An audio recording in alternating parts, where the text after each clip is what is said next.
Hello and welcome. Today's audiobook video is about Stop Being Lazy, Reprogram Your Mind for Action. Before we get to the video, don't forget to subscribe to the channel. If you're ready, let's get started. Chapter 1: Laziness is not a personality trait. You're not lazy.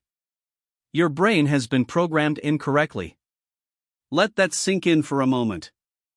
Not as an excuse, but as a revelation. Because what you've been calling laziness, what you've been beating yourself up over, what's kept you awake at night wondering why you can't just get things done, isn't a character flaw. It's not some moral failing written into your DNA. It's a misunderstanding of how your mind actually works. Think about the last time you called yourself lazy. Maybe it was this morning when you hit snooze 3 times. Maybe it was yesterday when you scrolled through your phone instead of starting that project. Maybe it's right now, as you listen to this, hoping to find some magic formula that will finally fix what's broken inside you. But here's what I want you to understand: nothing is broken. Your brain is doing exactly what it was designed to do. The problem is that it was designed for a world that no longer exists. Your brain is an ancient instrument trying to play modern music. It's been shaped by hundreds of thousands of years of evolution, fine-tuned for survival in environments where every calorie mattered, where uncertainty could mean death, and where the immediate present was all that existed. That brain served your ancestors brilliantly. It kept them alive. It made sure they didn't waste precious energy on tasks that didn't offer clear, immediate rewards. It taught them to avoid ambiguity because ambiguity in the wild meant potential danger. Now, take that same brain and drop it into the 21st century. Into a world of abstract deadlines and intangible goals. Into a reality where most threats aren't physical but psychological. Where success is measured not in finding food today but in building something that might pay off years from now. Where the difference between thriving and struggling often comes down to your ability to do things that offer no immediate reward, no instant gratification, no clear survival advantage. Your brain looks at this landscape and does what it's always done: it tries to conserve energy. It looks for the path of least resistance. It gravitates toward the certain, the immediate, the comfortable.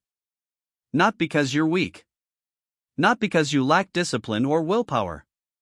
But because this is what brains do. This is their fundamental operating principle. When you understand this, when you really let it land, something shifts. The shame starts to dissolve. Because shame requires a story where you're the villain, where your inability to act is evidence of some deep inadequacy. But what if it's not? What if what you're experiencing is simply a mismatch between your neural architecture and your environmental demands? Let me explain what's actually happening when you procrastinate, when you delay, when you find yourself unable to start. Your brain is running a cost-benefit analysis, but it's using an outdated calculator. It's asking, is this action necessary for my immediate survival? Will this give me a reward I can see, touch, or feel right now? Is the path forward clear and unambiguous? Most of the time, when we're trying to do something meaningful, the answer to all 3 questions is no. Writing that report won't keep you from starving tonight. Going to the gym won't give you instant muscles you can admire in the mirror. Starting that business won't put money in your account this afternoon. And none of these tasks come with clear, step-by-step instructions that eliminate all uncertainty. So your brain does what any efficient system would do: it says no thank you. It suggests something easier. Something with a guaranteed payoff. Checking social media gives you little hits of novelty and connection. Watching another episode gives you a complete story with a beginning, middle, and end. Scrolling through news gives you the feeling of staying informed, of doing something productive, without any of the discomfort of actual productivity. This isn't laziness. This is your brain trying to protect you from wasting resources on uncertain outcomes.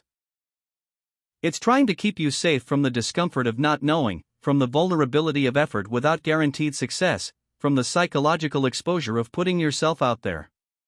But here's where it gets interesting. Because once you understand this mechanism, once you see the puppet strings, you can start to work with them instead of against them. You can stop fighting yourself and start reprogramming. The modern world has done something fascinating to our brains. It's created an environment of constant stimulation, instant gratification, and zero friction. You can have almost anything delivered to your door within hours. You can access infinite entertainment with a single tap. You can communicate with anyone, anywhere, instantly. This isn't inherently bad, but it has consequences. Your brain has learned to expect immediate results. It's been trained by thousands of tiny interactions that reward instant action with instant payoff. Click, dopamine. Swipe, dopamine. Order, satisfaction. This training is so pervasive, so constant, that it's reshaped your neural pathways. You've been conditioned to seek the quick hit, the easy win, the path that leads to pleasure without delay. Now, when you ask that same brain to work on something that requires sustained effort, delayed gratification, and tolerance for uncertainty, it rebels. Not because you're broken, but because you've been trained to expect something different.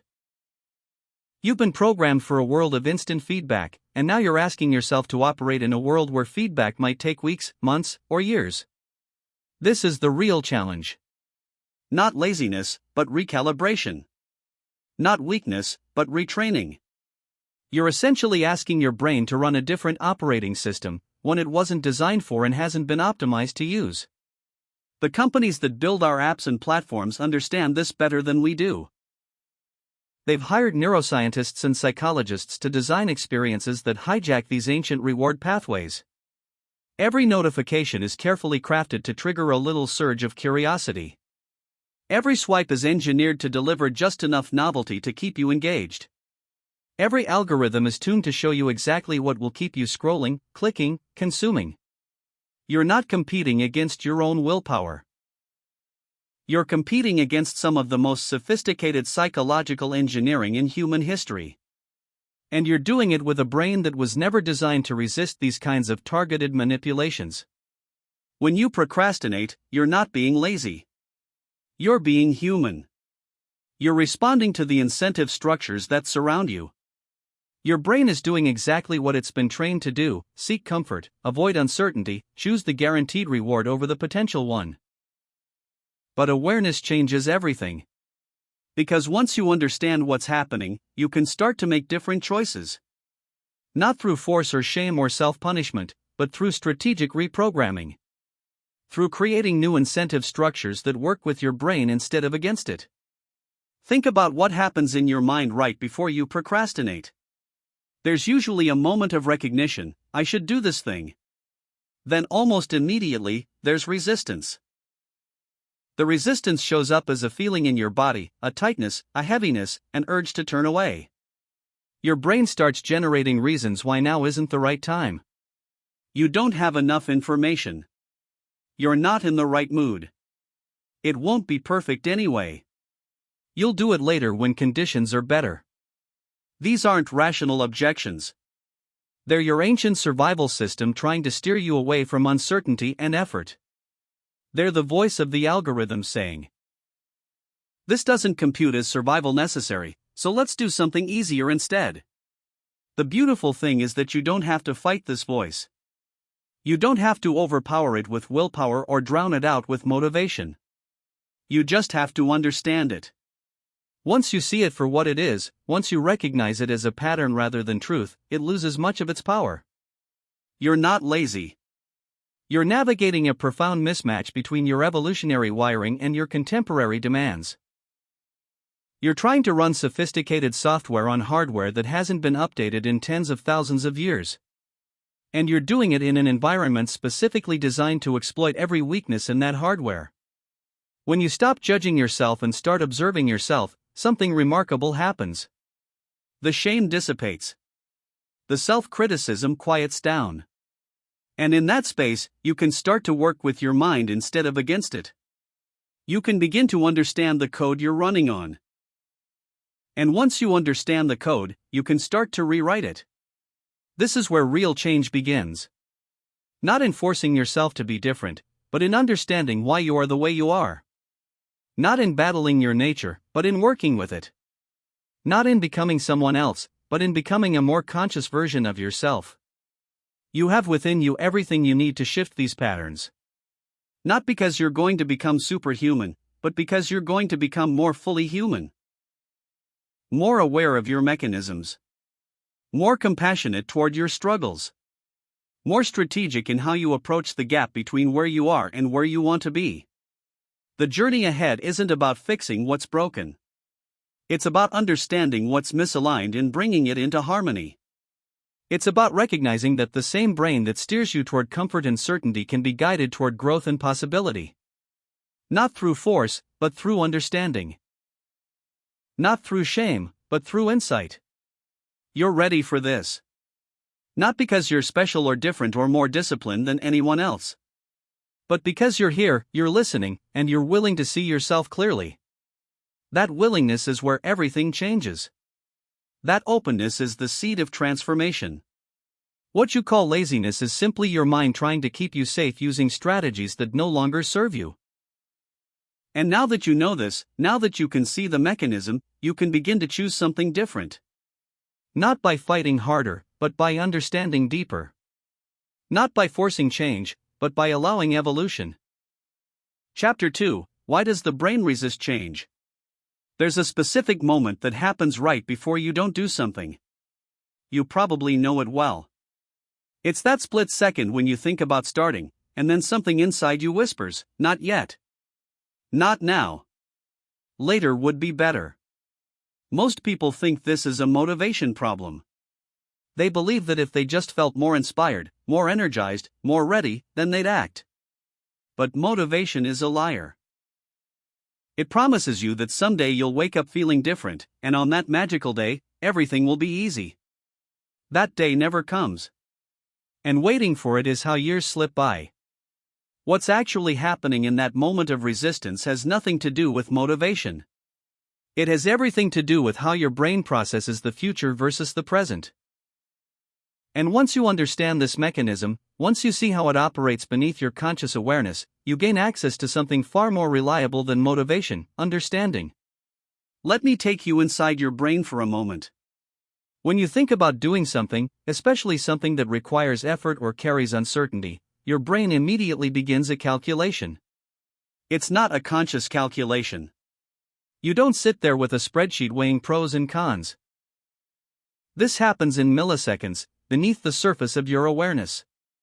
Your brain is asking, "What will this cost me right now, and what will I gain right now?" Notice the emphasis. Right now. Not tomorrow. Not next week. Not in some abstract future where you're living your best life. Right now, in this present moment, what is the immediate cost and the immediate benefit? When you think about going to the gym, your brain calculates. I will have to stop what I'm doing, change clothes, expend physical energy, experience discomfort, and probably feel sore later. That's the immediate cost, and it's high. The immediate benefit? There isn't one. You won't leave the gym with visible muscles. You won't feel dramatically different. The real payoff is weeks or months away, which to your brain might as well be never. So your brain does what it's designed to do: it creates resistance. It generates friction. It finds reasons why now isn't the right time. And this friction, this resistance, it's not a character flaw. It's a feature. It's your brain trying to protect you from wasting energy on something that doesn't offer clear, immediate survival value. This is what I call mental friction. It's the invisible force that makes starting feel harder than it should. And the fascinating thing is that this friction isn't constant. It varies depending on how your brain perceives the task. Think about the last time you did something you genuinely wanted to do. Maybe you watched a show you love, or called a friend, or ate your favorite food. There was no friction there, was there? No resistance. No voice telling you to wait until later. You just did it. Because your brain saw clear, immediate value. The cost-benefit analysis came back positive, and action happened naturally. But when the task is ambiguous, when the path isn't clear, when the reward is distant or uncertain, your brain manufactures friction. It creates what feels like a physical barrier between you and action. And the more important the task, often the more friction you feel. Because importance carries weight. It carries expectations. It carries the possibility of failure. This brings us to one of the brain's most self-sabotaging mechanisms, task magnification. Your brain has a tendency to make tasks seem bigger, more complex, and more demanding than they actually are. It's like looking at a mountain through a magnifying glass. The mountain was always there, but now it looks impossible to climb. When you think about writing that report, your brain doesn't think about writing one sentence. It thinks about the entire finished document. It imagines all the hours of work, all the research needed, all the potential problems that might arise. It takes a task that could be started with a single simple action and turns it into an overwhelming mountain of effort. This magnification serves a purpose in your brain's logic. If the task looks too big, too hard, too demanding, then you're justified in not starting. You're not being lazy. You're being reasonable. After all, who would start something that overwhelming without being fully prepared, fully resourced, fully ready? But here's what your brain is doing. It's conflating starting with finishing. It's treating the first step as if it's the entire journey. And this creates a kind of paralysis. Because you're not really resisting the first step. You're resisting your brain's projection of everything that comes after. Let me give you a concrete example. Imagine you need to clean your entire house. It's messy, cluttered, overwhelming. Your brain immediately shows you a movie of what this will require. Hours of work, multiple rooms, sorting through things, making decisions about what to keep. The emotional weight of this projection is heavy. So you don't start. You tell yourself you'll do it later when you have more time, more energy, more mental space. But what if you only had to pick up 5 objects? What if the task was simply, move 5 things from where they don't belong to where they do belong? That's not overwhelming. That's barely anything. You could do that right now, couldn't you? But your brain doesn't offer you that option. It shows you the whole mountain and asks if you're ready to climb it today. This is task magnification in action. And it happens with everything. Writing becomes about producing brilliant prose instead of typing words. Exercising becomes about transformation instead of movement. Starting a business becomes about success instead of taking one small step. Your brain zooms out so far that the immediate action disappears behind the enormity of the ultimate goal. The antidote isn't to make the goal smaller. The antidote is to separate the action from the outcome. To recognize that starting doesn't mean finishing. That the first step doesn't require you to know every step that follows. That you can begin without being ready, without having it all figured out, without certainty about where it will lead. But your brain has another trick up its sleeve, another way it keeps you stuck. And this one is particularly insidious because it masquerades as virtue. It's the expectation of perfect conditions. The belief that you need to wait until everything is just right before you begin. This shows up in countless ways. You'll start that project when you have a full day to really focus. You'll begin that diet when the weekend comes and you can meal prep properly. You'll launch that side business when you've done just a bit more research. You'll have that difficult conversation when you're feeling calmer, more centered, more articulate. Your brain is very good at identifying what's missing. It scans your current situation and finds the gaps. You don't have enough time. You don't have enough information. You're not in the right mood. The circumstances aren't ideal. And all of these observations might be true. But they're also irrelevant. Because perfect conditions don't exist. They never have and they never will. There will always be something missing, something not quite right, some reason to wait. And if you're waiting for perfect conditions, you're actually waiting for permission to never start. This is one of the brain's most effective stalling tactics. It sounds so reasonable. Of course you should wait until you're prepared. Of course you should have your resources in order. Of course you should feel ready. But readiness is a feeling that comes after you start, not before. Confidence is built through action, not through preparation. The truth that your brain doesn't want you to know is that messy action beats perfect planning every single time. That starting from where you are with what you have teaches you more than months of waiting for ideal conditions. That the information you need often only becomes visible after you've begun. But your brain will keep scanning for what's missing. It will keep suggesting that now isn't quite the right time. Because suggesting delay is safer than risking failure. And your brain prizes safety above almost everything else.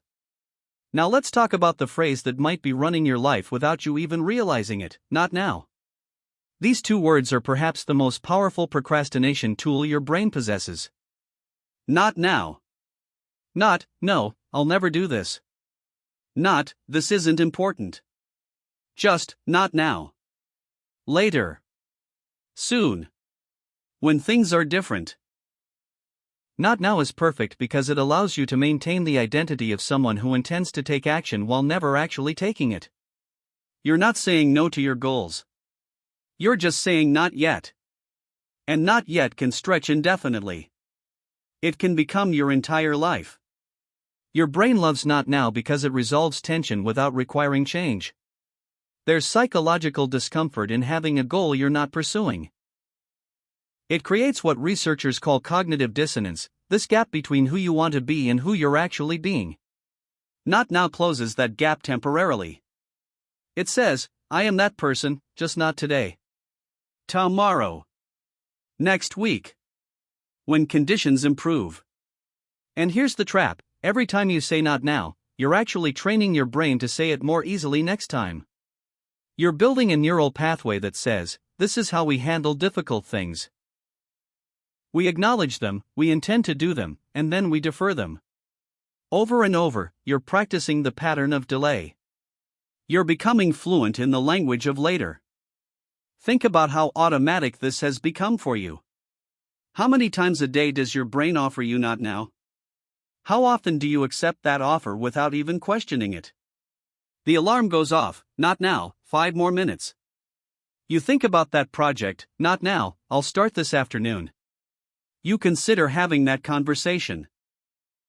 Not now, I need to think about what to say first.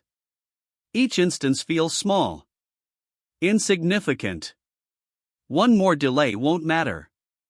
But you're not just delaying the task. You're reinforcing the pattern. You're teaching yourself that intention without action is acceptable. That thinking about doing something is close enough to doing it. And this pattern, once established, becomes your default response to anything that requires effort or courage. Breaking this pattern doesn't require motivation. It requires recognition. You have to catch yourself in the moment of deferral. You have to notice when your brain offers you not now and recognize it for what it is, a protective mechanism that no longer serves you. And then you have to do something different. Not because you feel like it. Not because you're motivated. But because you see the pattern and you choose to interrupt it. This brings us to perhaps the biggest misconception about how change happens: the myth of motivation. You've been taught that motivation comes first and then action follows.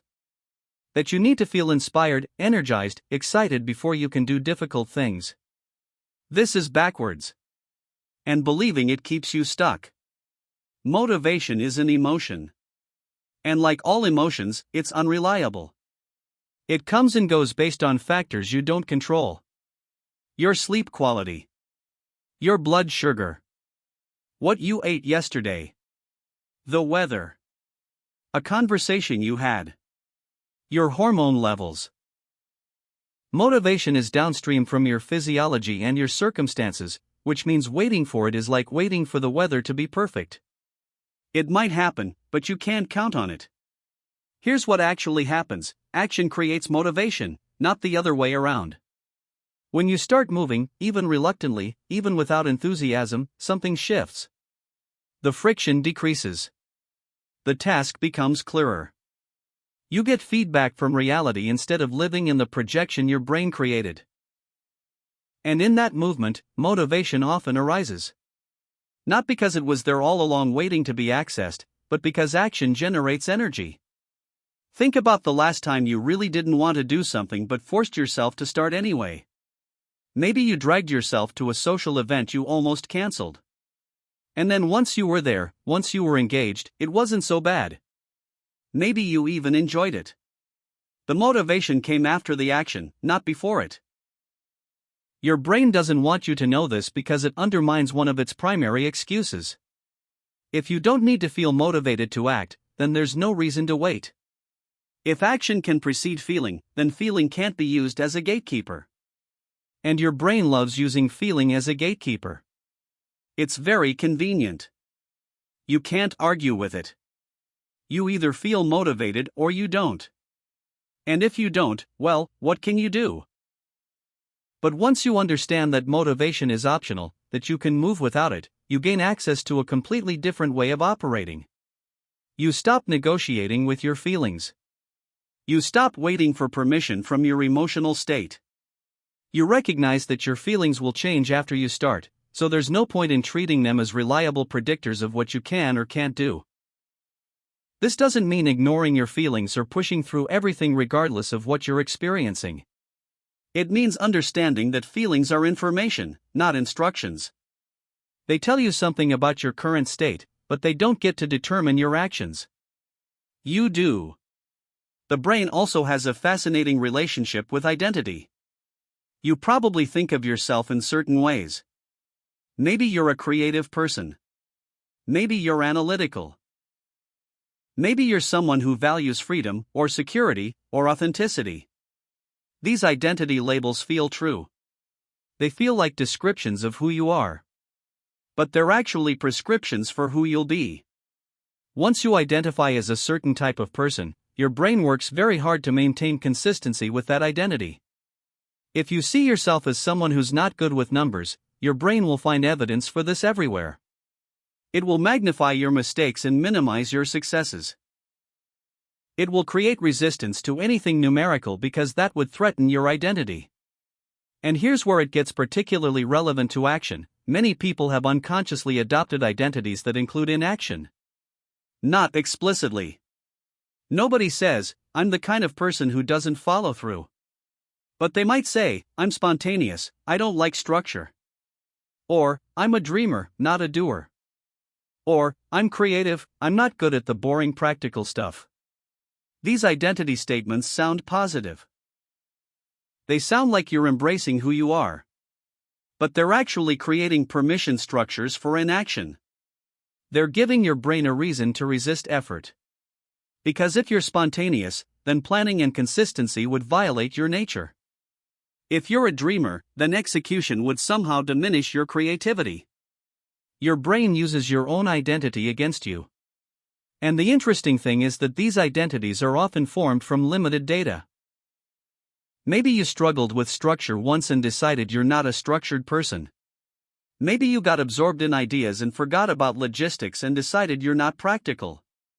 You took a moment in time and turned it into a permanent characteristic. And now your brain enforces that characteristic as if it's unchangeable truth. But you're not a fixed thing. You're a process. You're someone who's been shaped by experience and who can be reshaped by new experience. The person you were last year, last month, yesterday, that's not who you have to be today. Unless you believe your identity is fixed. Then you'll unconsciously work to prove yourself right. So part of understanding why your brain resists action is understanding how you've defined yourself. What stories are you telling about who you are? What limitations have you accepted as permanent? What possibilities have you ruled out because they don't fit your self-concept? Your brain will resist anything that contradicts your identity. Not because it's trying to hurt you, but because consistency feels safe. Change, even positive change, even desired change, creates uncertainty. And uncertainty activates those ancient alarm systems we talked about earlier. Let me bring this all together for you. Your brain resists action through multiple interconnected mechanisms. It creates mental friction by emphasizing immediate costs over delayed benefits. It magnifies tasks to make them seem overwhelming. It waits for perfect conditions that will never arrive. It offers you the endless postponement of not now. It makes you believe you need motivation before you can move. And it uses your own identity as a reason to stay stuck. None of these mechanisms are personal. They're not unique to you. They're not evidence that something is wrong with you. They're universal features of human brains trying to navigate a complex world with ancient software. And the moment you recognize these mechanisms, the moment you can see them operating, they lose some of their power. Because what you're aware of, you can work with. What you can see, you can influence. Your brain's resistance isn't something you have to overcome through sheer force. It's something you can understand, anticipate, and gently redirect. The goal isn't to eliminate resistance. That's not possible and probably not even desirable.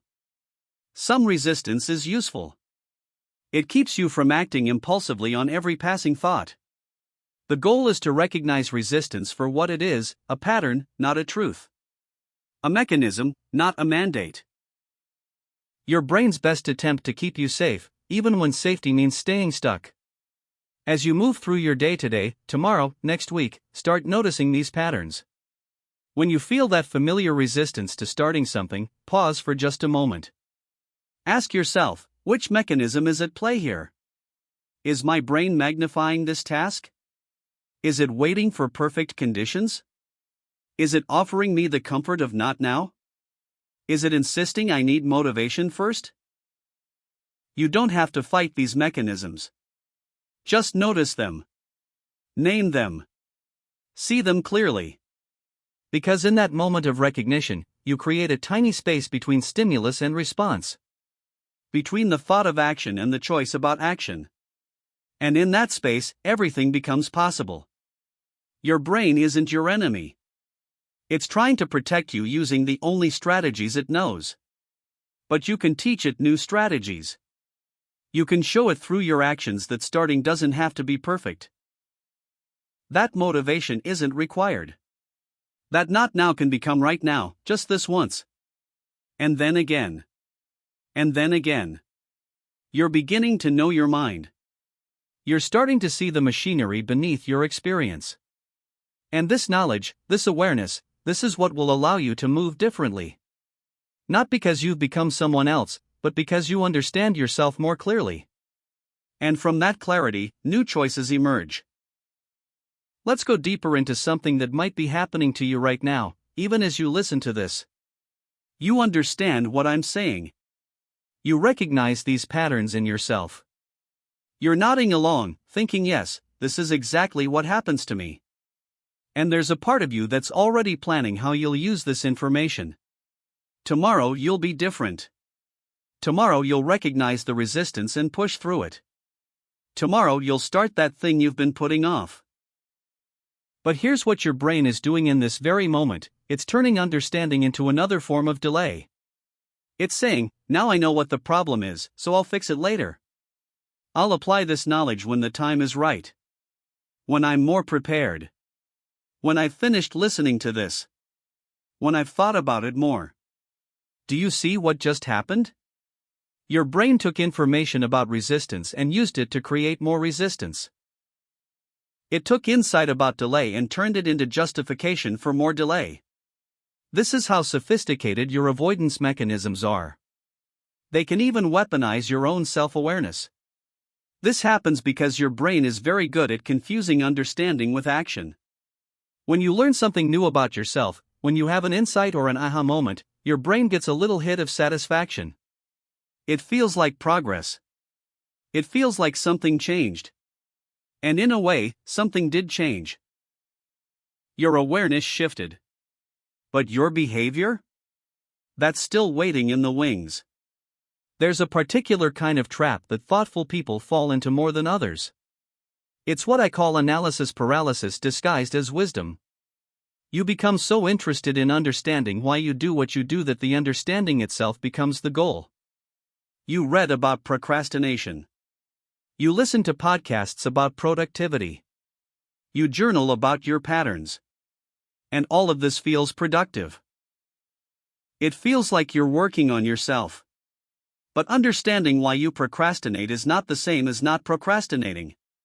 Knowing how your brain creates resistance is not the same as acting despite resistance.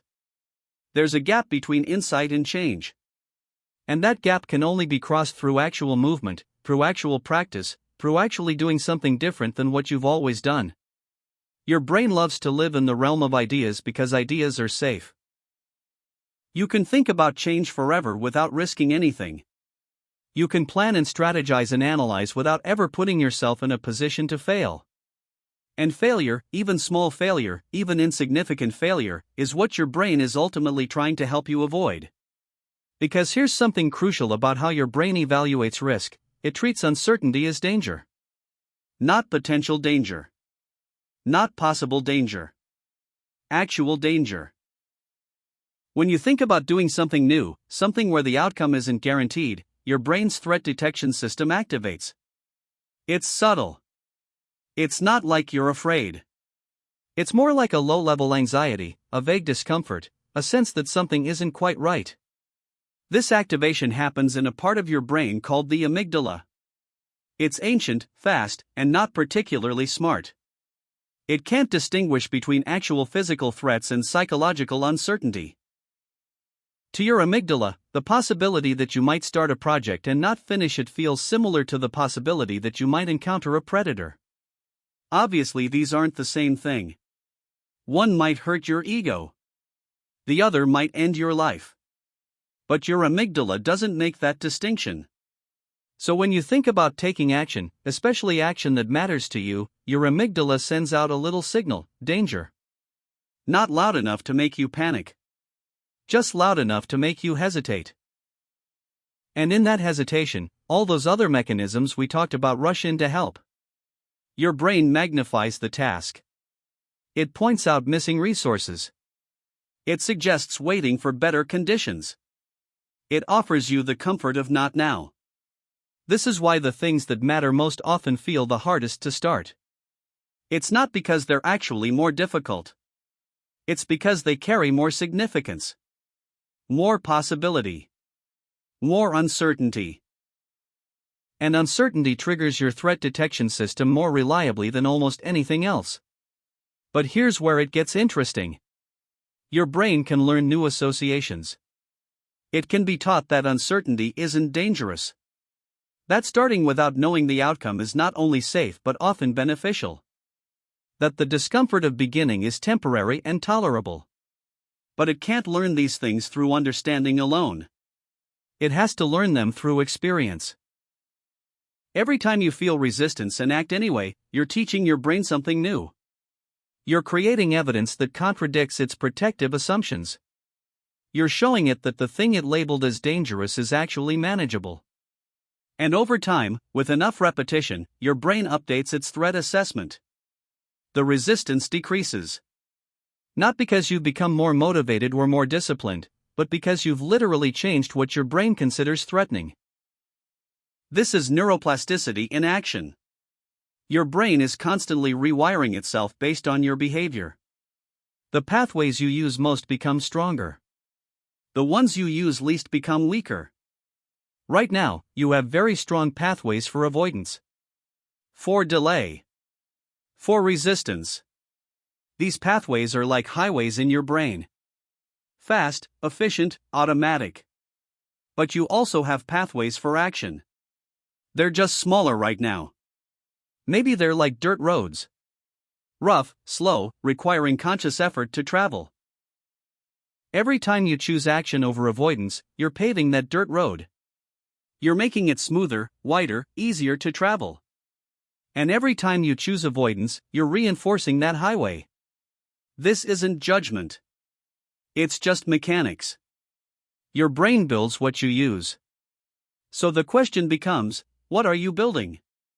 With each choice, with each moment of resistance met or resistance obeyed, you're constructing your future self. Not in some dramatic, all-or-nothing way. But incrementally. Quietly. Persistently. And here's something that might surprise you: your brain doesn't actually care which pathway you strengthen. It's not invested in you staying stuck. It's just invested in you staying consistent with your patterns. Because patterns are efficient. They save energy. They reduce the need for conscious decision making. Your brain will happily support new patterns once they're established. But establishing them requires you to consciously override the old ones, again and again, until the new ones become automatic. This is why willpower feels so exhausting. You're not just doing the task. You're also fighting your own automation. You're manually overriding your default programming. And that takes effort. Real, metabolic, energy-consuming effort. This is why you can't rely on willpower long-term. Not because you're weak, but because you're biological. You have limited energy for conscious override. But you know what doesn't take energy? Habits. Patterns. Automation. Once something becomes automatic, once it becomes your default, it requires almost no effort to maintain. This is why the beginning of change is always the hardest part. You're working against momentum. But if you can persist through that initial resistance, if you can override your defaults long enough for new patterns to form, everything gets easier. Think about something you do automatically now that used to be difficult. Maybe driving a car. Maybe typing. Maybe some skill you've developed in your work. Remember how much concentration it took at first? How exhausting it was. And now you do it without thinking. That's your brain's gift. It can take any repeated action and make it automatic. But you have to repeat it first. You have to consciously choose it enough times for your brain to recognize, oh, this is what we're doing now. The resistance you feel isn't telling you not to act. It's telling you that you're about to do something your brain hasn't automated yet. It's the friction of change. The discomfort of building new pathways. And if you understand it this way, if you expect it and recognize it, it becomes more tolerable. Not pleasant, but tolerable. Not permanent, but temporary. There's another layer to this that we need to explore. Your resistance isn't just about the task itself. It's often about what the task represents. About what it might mean if you succeed or fail. About how it fits into your story of who you are and who you're becoming. Let's say you've been telling yourself for years that you're going to write a book. Or start a business. Or get in shape. Or learn a language. Whatever it is, it's become part of your identity. Not as something you've done, but as something you're going to do. Someday. When things are right. This future intention has become comfortable. It's become who you are. You're the person who's going to write that book. And as long as it stays in the future, it's perfect. It can't be criticized because it doesn't exist yet. It can't fail because you haven't tried yet. It allows you to maintain a certain image of yourself without the vulnerability of actually testing whether that image is accurate.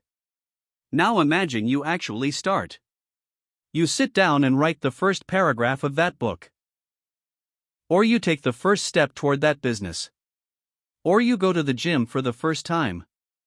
You've now moved from intention to action. From potential to actual. And this is terrifying because now it can be evaluated. Now you can get feedback. Now you might discover that the reality doesn't match the fantasy. Your brain knows this. And it tries to protect you from this discovery. Because what if you're not as good as you thought? What if it's harder than you imagined? What if you're not the person you believed yourself to be? These questions create enormous psychological pressure. So your brain offers you an out: don't start. Keep it in the realm of possibility.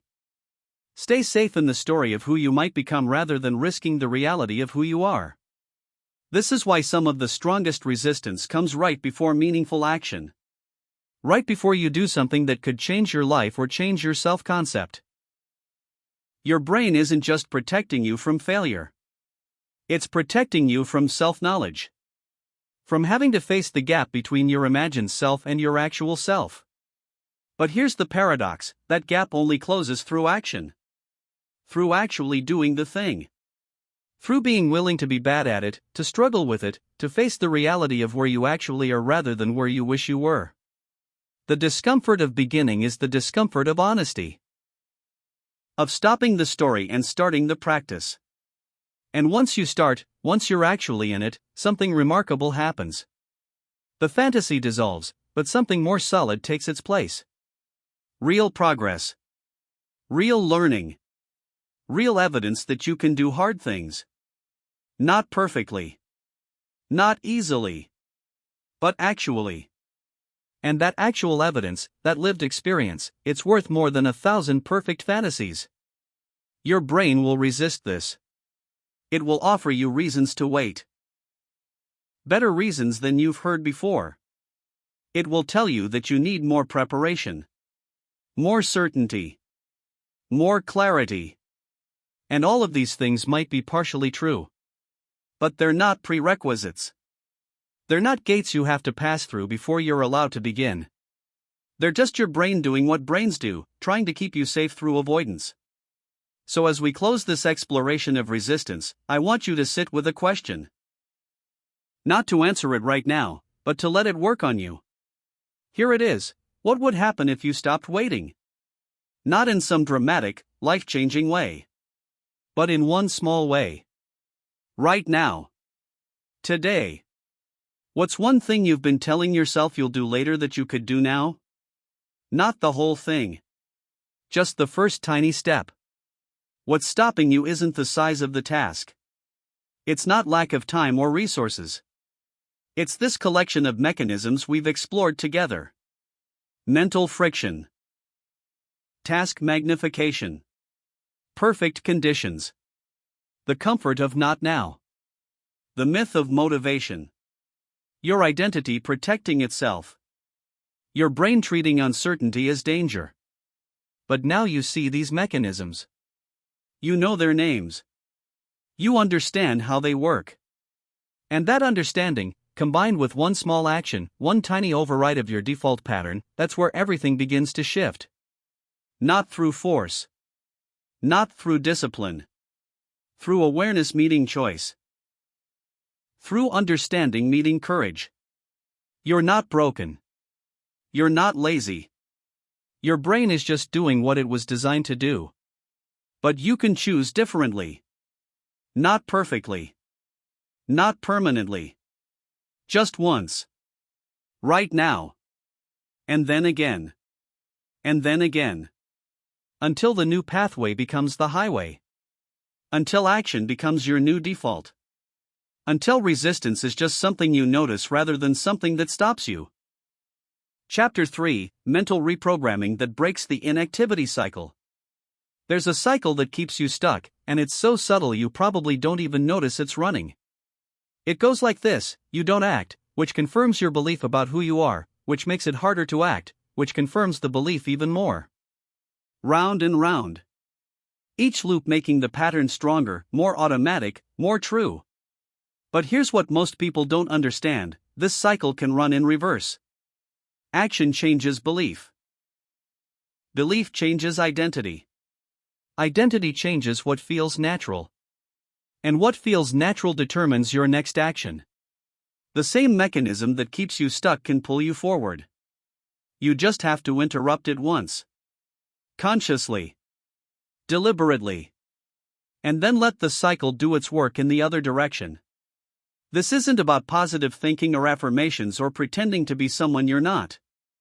This is about understanding a fundamental truth of human psychology. You don't think your way into a new way of acting. You act your way into a new way of thinking. Behavior comes first. Everything else follows. Let me show you how this works. Imagine someone who believes they're not a morning person.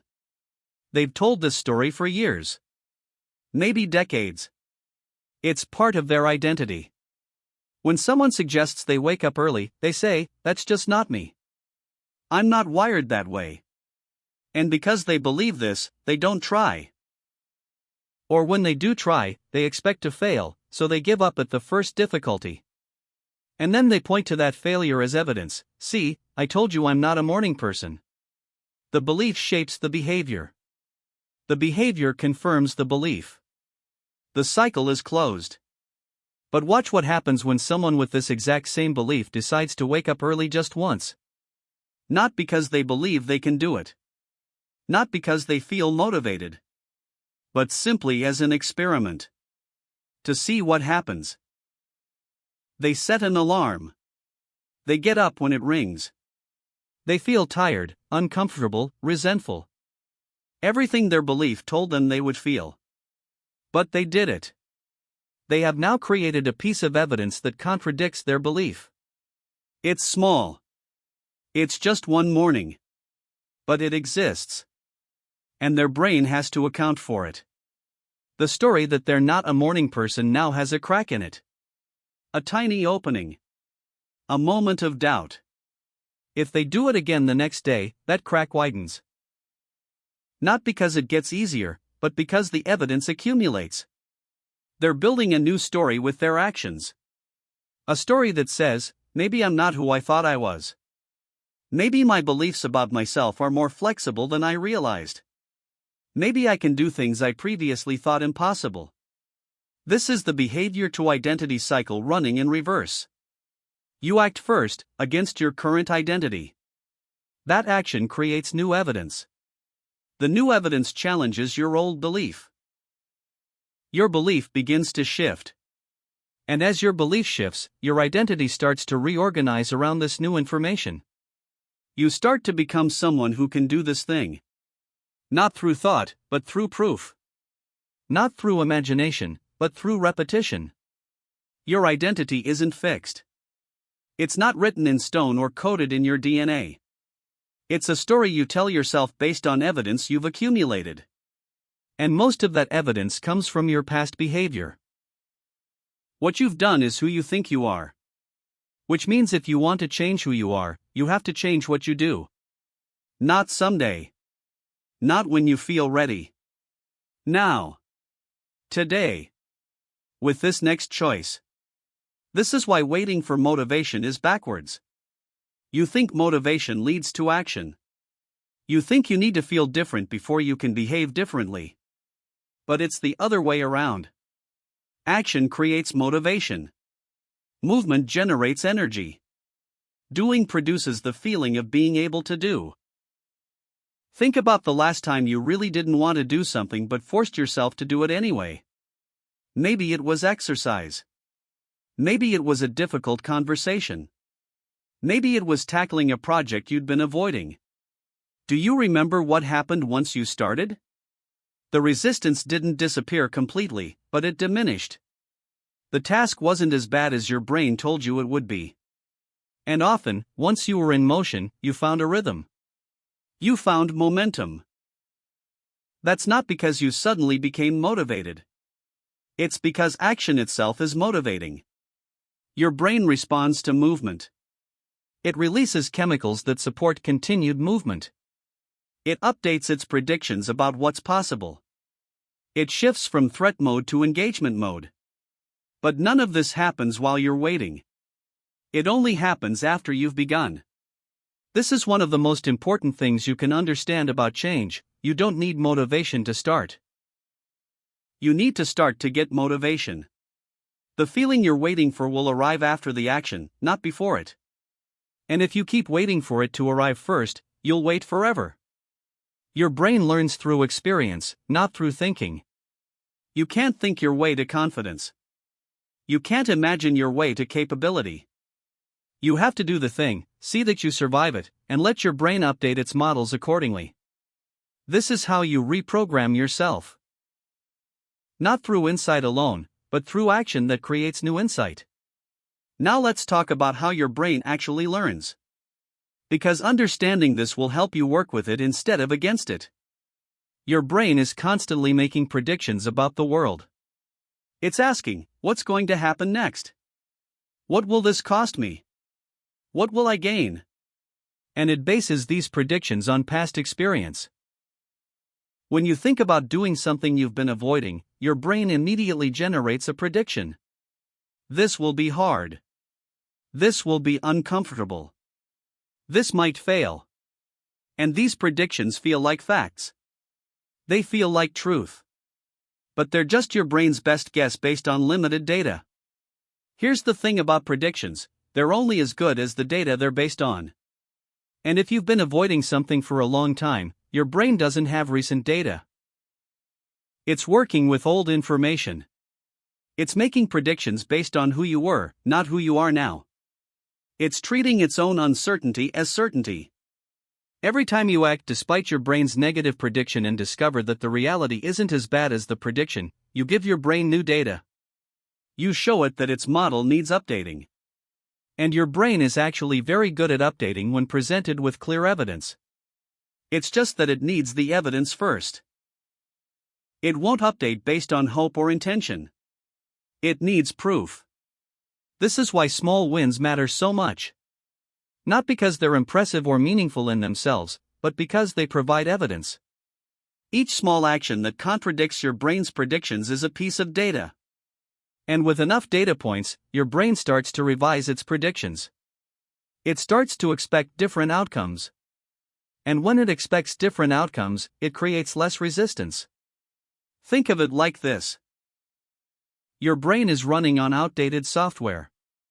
The software was written based on your past behavior. It says things like, you don't finish what you start. You're not good at this. This type of thing is hard for you. And as long as your behavior confirms these predictions, the software stays the same. It never gets updated. But when you do something different, when you act in a way that contradicts the software's predictions, you force an update. Your brain has to reconcile the new information with its existing model. And if the new information keeps coming, if you keep acting in ways that don't match the old programming, eventually the software rewrites itself. Not because you wanted it to, but because your brain has no choice. It has to match reality. This is neural plasticity in practical terms. Your brain physically changes based on what you repeatedly do. The neural pathways you use grow stronger. The ones you don't use grow weaker. Right now, you have very strong pathways for certain patterns. Avoidance. Delay. Resistance. These pathways are like grooves worn deep from repeated use. And your thoughts naturally flow along these grooves. But you also have the capacity to create new grooves. New pathways. New patterns. It just requires you to consciously direct your behavior in a different direction. Again and again. Until the new path is worn deep enough that your thoughts start flowing there naturally. The first few times you override your default pattern, it feels forced. It feels artificial. It feels like you're fighting yourself. Because you are.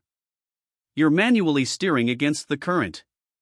But if you persist, if you keep choosing the new direction, the current begins to shift. What was effortful becomes easier. What was uncomfortable becomes tolerable. What was impossible becomes normal. This doesn't happen overnight. Your brain needs repetition to change. But it also doesn't take as long as you think. Research suggests that new neural pathways can begin forming within days of repeated behavior. Significant changes can happen within weeks. Complete rewiring of habitual patterns can occur within months. Not years. Months. But here's the critical part: the change doesn't happen through understanding. It happens through doing. You can't read your way to new neural pathways. You can't think your way to different patterns. You have to act. Repeatedly. Consistently. Even when you don't feel like it. Especially when you don't feel like it. Because those are the moments when you're actively overriding the old programming. Let me give you a concrete example of how this works. Let's say you want to become someone who exercises regularly.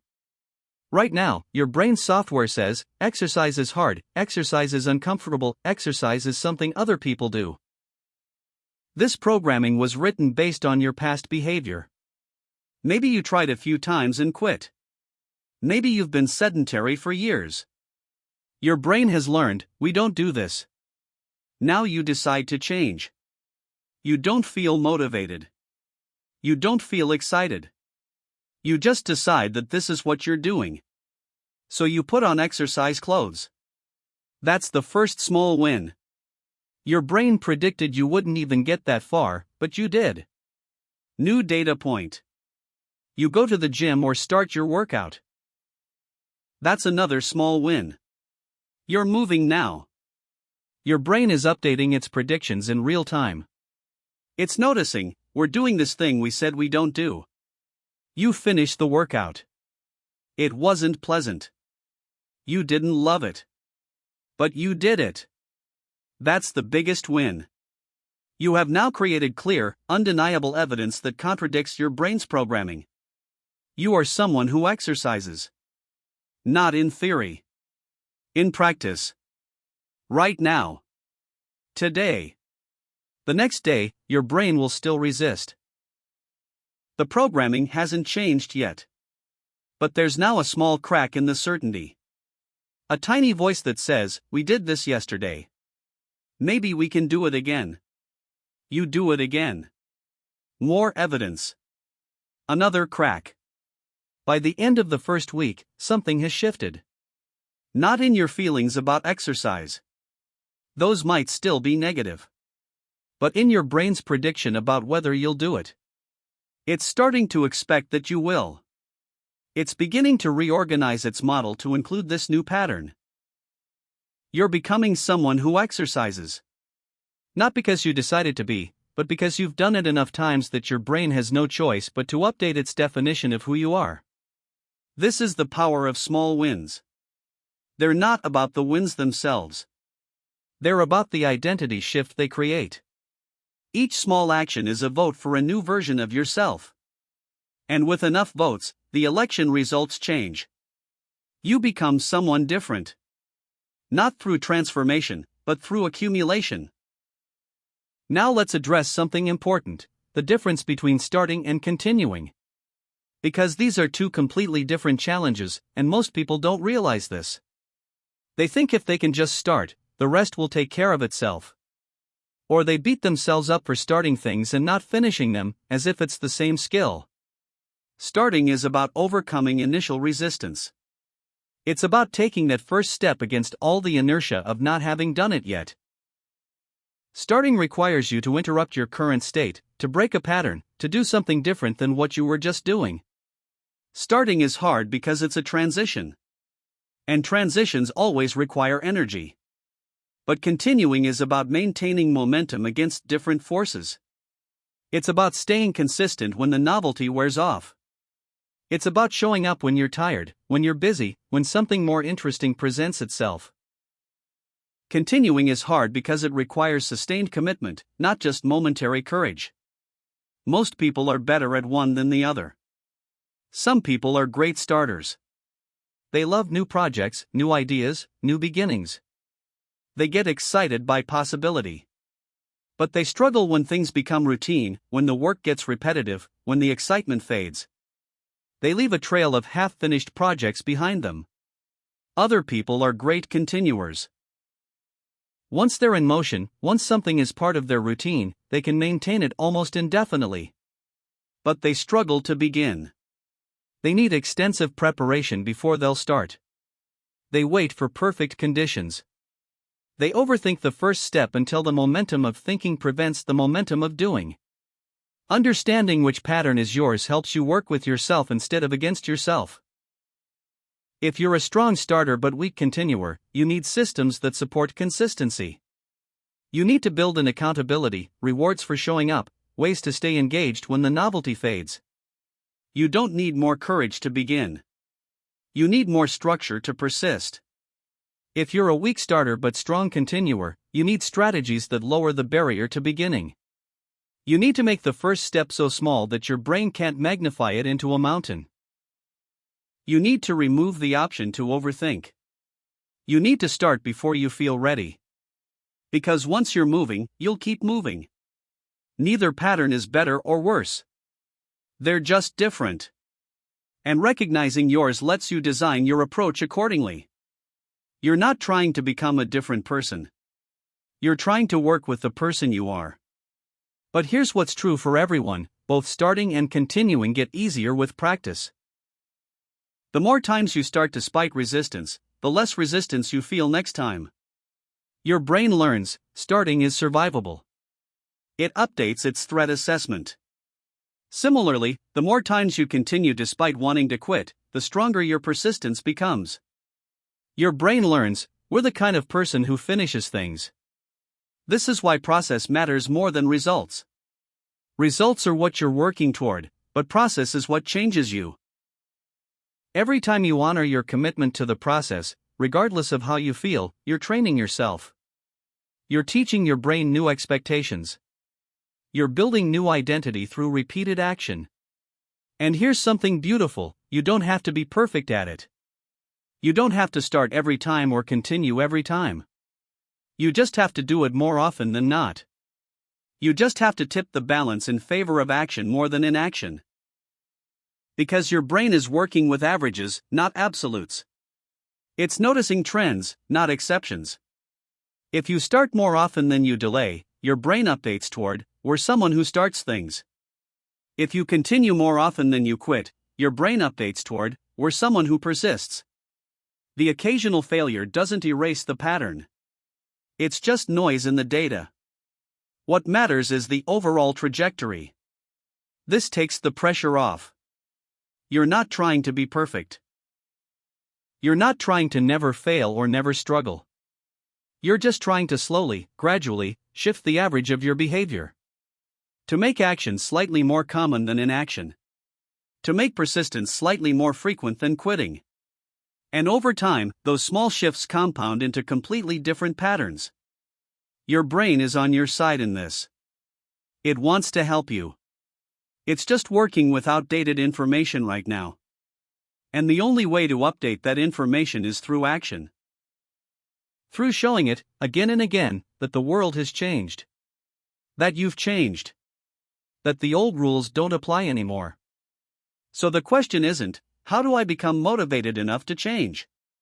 The question is, what's the smallest action I can take right now that contradicts my current programming? What's one tiny thing I can do today that votes for a different version of myself? It might be getting up when your alarm rings instead of hitting snooze. It might be opening the document you've been avoiding. It might be putting on your workout clothes even if you don't work out. It might be writing one sentence. Taking one step. Making one choice that's different from yesterday's choice. That's all you need. One small action that provides new evidence. One tiny data point that challenges your brain's predictions. And then tomorrow, another one. Not because you've become someone different, but because you're teaching yourself who you actually are underneath all that outdated programming. You're not broken. You're just running on old software. And the update doesn't come through inspiration or motivation or insight alone. It comes through action. Through proof. Through showing your brain what's possible by actually doing it. The cycle can run in reverse. Behavior changes belief. Belief changes identity. Identity changes behavior. And with each loop, you become more of who you're choosing to be. Not through force, but through evidence. Not through willpower, but through repetition. Not through becoming someone else, but through discovering who you actually are when you stop limiting yourself to who you've been. This is your reprogramming. This is how you break free from patterns that no longer serve you. Not through understanding alone, but through action informed by understanding. Not through wanting to change, but through actually changing, one small choice at a time, until the person you're becoming is simply who you are. Chapter 4, 6 Actionable Mindset Techniques. Understanding how your brain works is powerful. But understanding without application is just interesting information. So let's take everything we've explored and turn it into something you can actually use. 6 techniques that work with your brain's mechanisms instead of against them. Not theories. Not philosophies. Practical tools you can implement today. Let's start with something that might seem almost too simple to matter, the starting ritual. But simple doesn't mean insignificant. In fact, the simplicity is the entire point. Your brain loves patterns. It recognizes them. It anticipates them. It automates them. And you can use this tendency to your advantage. A starting ritual is a small, specific action that you always do before beginning a particular task. The same action. Every time. Without variation. Here's why this works. Your brain is constantly scanning for signals about what comes next. When you perform the same small action before starting, that action becomes a signal. It tells your brain, work is coming. Get ready. And over time, with repetition, that signal becomes so strong that it actually reduces your resistance. The ritual itself begins to pull you into the work. Let me give you a concrete example. Let's say you struggle to start writing. Every time you sit down to write, there's resistance. Your brain finds reasons to delay. You check email. You organize your desk. You make another cup of coffee. Anything but actually writing. Now imagine you create a ritual. Before you write, you always do the same 3 things. You close all browser tabs. You open your writing document. You take 3 deep breaths. That's it. Nothing profound. Nothing complicated. Just 3 simple actions, always in the same order. The first few times you do this, nothing magical happens. You still feel the resistance. But you're creating an association. Your brain is learning, when these 3 things happen, writing comes next. You're building a neural pathway between the ritual and the work. After a week or 2 of consistent practice, something shifts. When you close those browser tabs, your brain starts preparing for writing mode. When you open the document, you feel a subtle readiness. By the time you take those 3 breaths, you're already transitioning into the work. Not because you suddenly love writing, but because you've trained your brain to expect it. The ritual becomes a psychological trigger. It bypasses your conscious resistance and activates the pattern you've built. This is why professional athletes have pre-game routines. Why musicians have warm-up sequences. Why surgeons have scrubbing protocols. They're not superstitious. They're strategic. They're using pattern recognition to get their brains into the right state.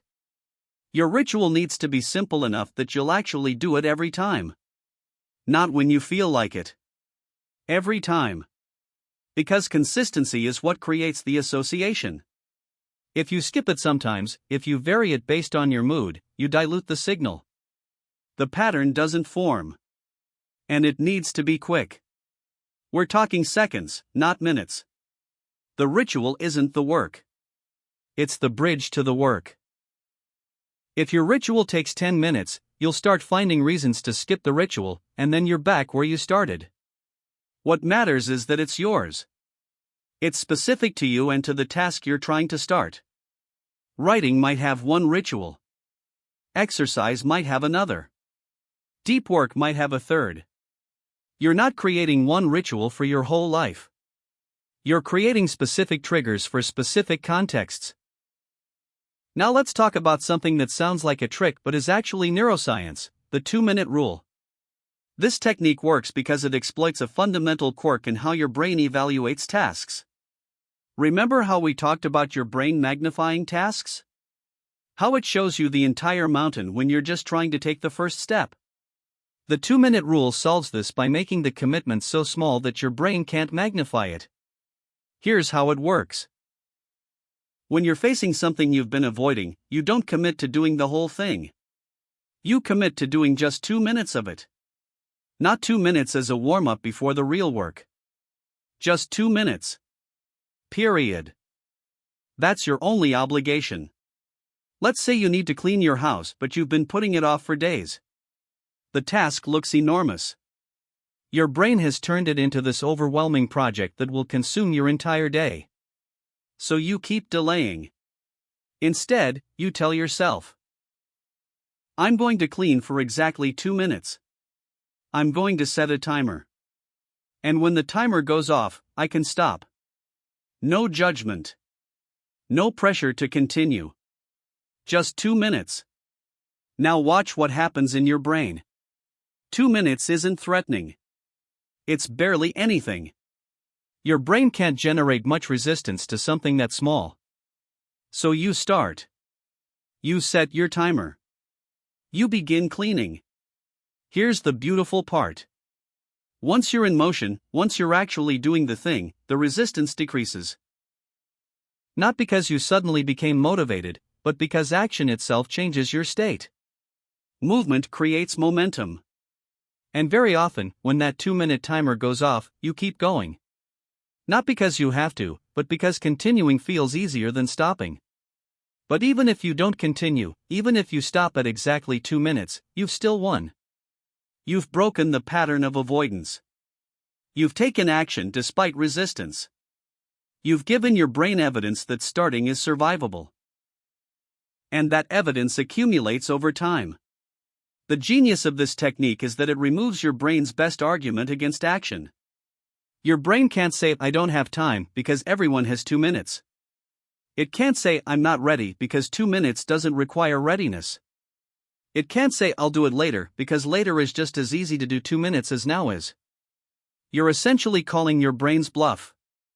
You're saying, "Fine, you think this is overwhelming?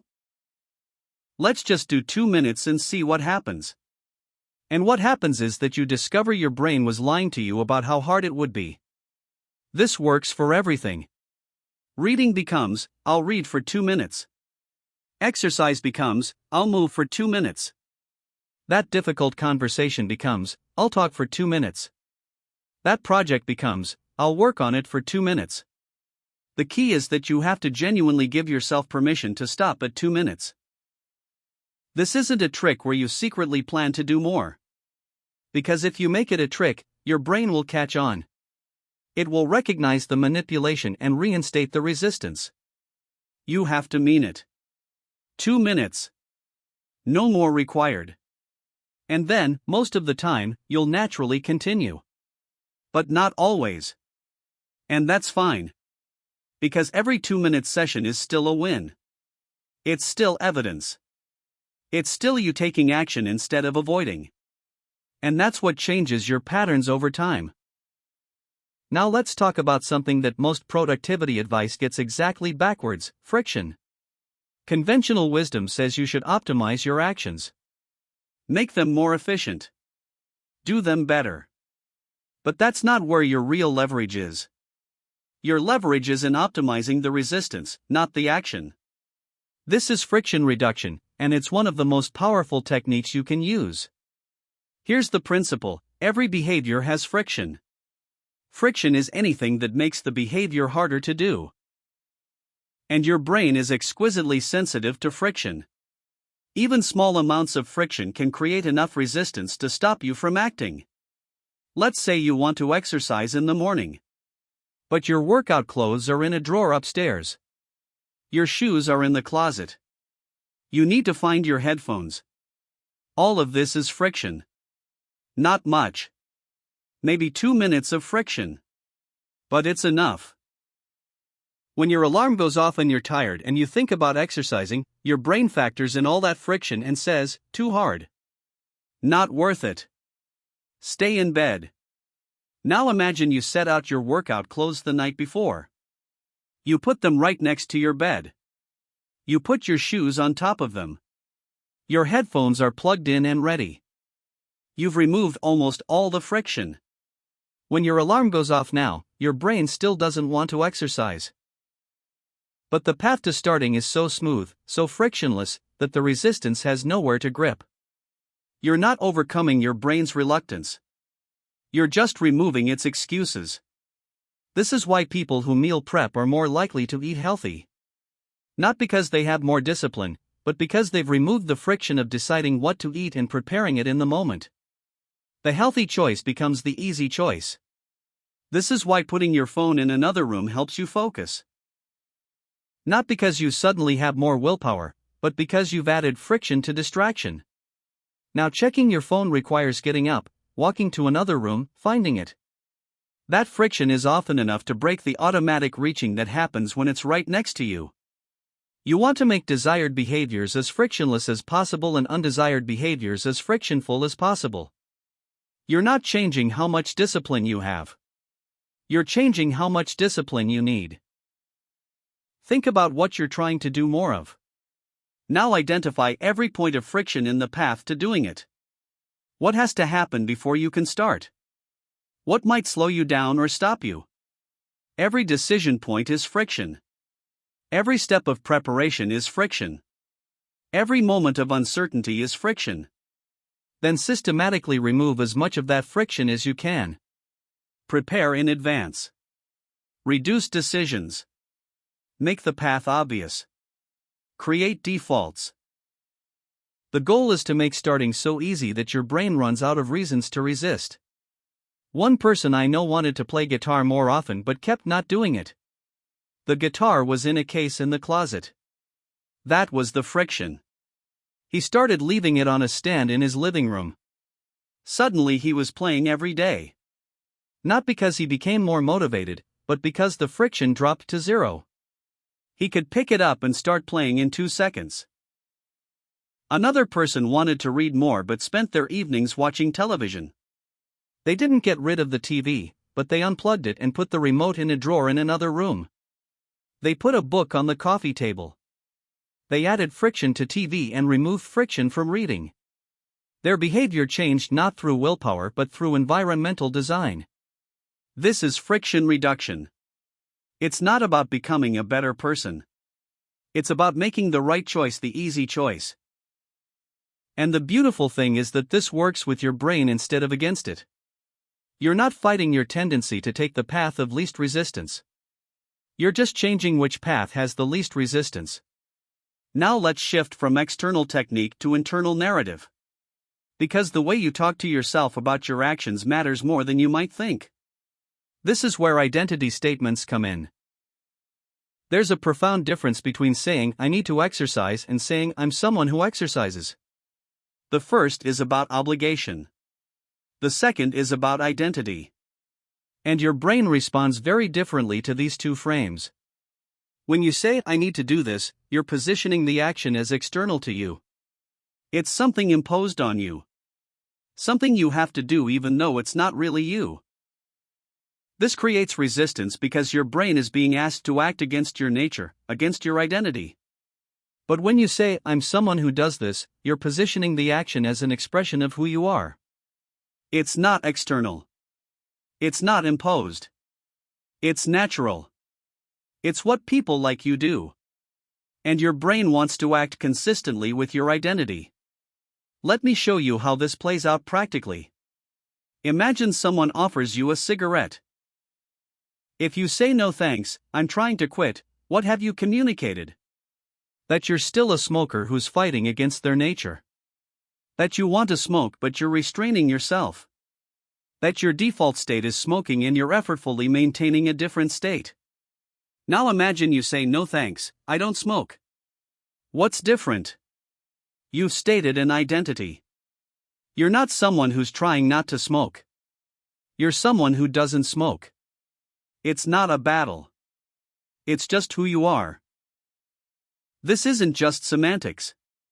Research shows that people who frame their behavior in terms of identity maintain that behavior at much higher rates than people who frame it in terms of goals or obligations. Because identity is stable. Identity doesn't require daily motivation. You don't wake up and decide whether to be yourself today. You just are yourself.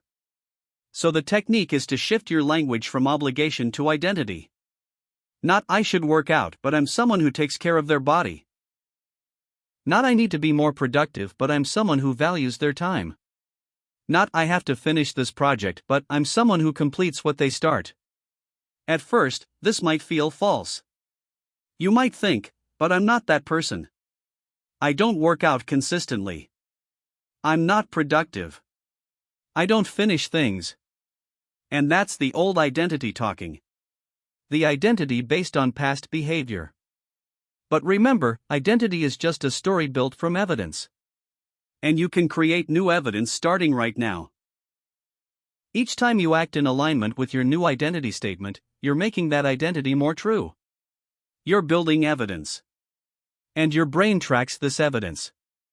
After enough repetitions, after enough actions that match the identity, your brain stops questioning it. You become that person. Not through affirmation alone, but through action guided by a new story.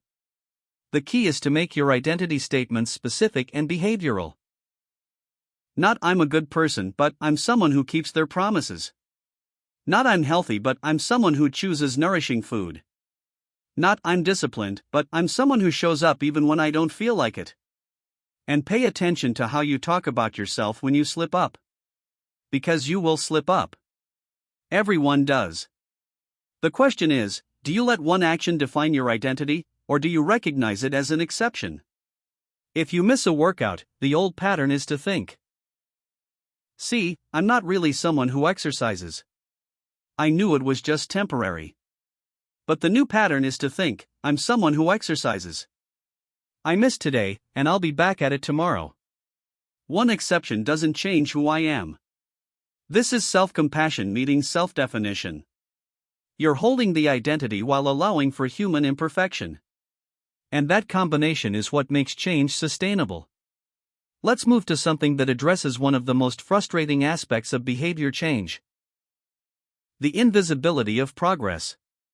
When you're working toward long-term goals, you don't see results right away. You work out for a week and you don't look different. You write for a month and the book isn't done. You study for hours and you don't feel smarter. Your brain needs feedback. It needs to know that what you're doing is working. And when it doesn't see results, it starts questioning whether the effort is worth it. This is where most people quit. Not because the process isn't working, but because they can't see it working. The solution is progress tracking, but not the way most people do it. Most people track outcomes. Did I lose weight? Did I finish the project? Did I achieve the goal? But outcomes are lagging indicators. They show up long after the work has been done. And in the meantime, while you're waiting for outcomes, your brain thinks nothing is happening. Instead, track the process. Track the actions themselves. Not whether they produced results yet, but whether you did them. This makes progress visible immediately. You don't have to wait to see if working out made you look different. You can see right now that you worked out. That's the win. That's the progress. One of the most powerful ways to do this is with what I call the chain method. Get a calendar. Every day you do the action you're trying to build, mark an X on that day.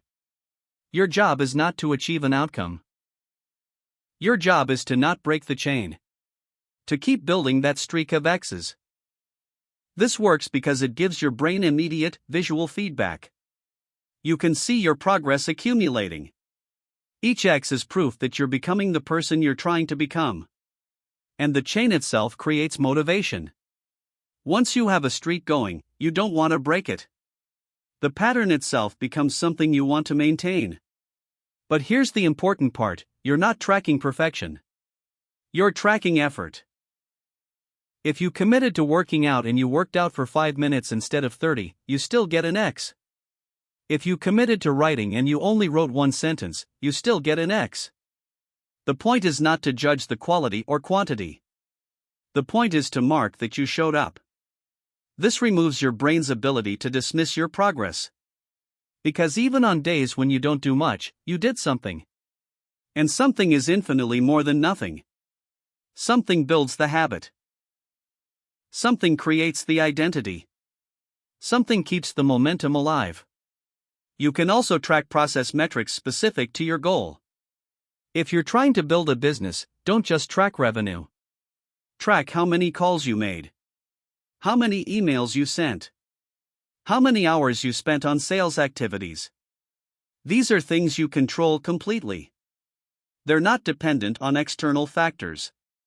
They're purely a reflection of your effort. And when you track these process metrics, you often discover something interesting. The outcomes take care of themselves. When you focus on making the calls, the sales eventually come. When you focus on showing up to write, the book eventually gets finished. When you focus on the workouts, the fitness eventually appears. But you can't wait for the outcomes to feel like you're making progress. You have to see the process itself as progress. Because it is. Every action that aligns with who you're becoming is progress. Every day you show up is progress. Every time you choose the harder right thing over the easier wrong thing, that's progress. Your brain needs to see this. It needs the feedback loop to be immediate, not delayed. So create that feedback. Make your progress visible. Track what you can control and trust that the outcomes will follow. Finally, let's talk about energy. Because not all hours of the day are created equal, and trying to fight against your natural rhythms is exhausting and unnecessary. You have an energy pattern. It varies by individual, but everyone has times when they're naturally more alert, more focused, more capable. And times when they're foggy, tired, resistant. Most people ignore this pattern. They try to apply the same level of discipline at all hours. And then they wonder why some things feel impossible at certain times. This is energy mapping. And it's about working with your biology instead of against it. The idea is simple: track your energy levels throughout the day for a week or two. Notice when you feel most alert. When you feel creative. When you feel social. When you feel drained. You're looking for patterns. Maybe you're sharpest in the morning. Your mind is clear, you can focus deeply, complex thinking feels easier. Then around 2 in the afternoon you hit a slump. Your focus fragments.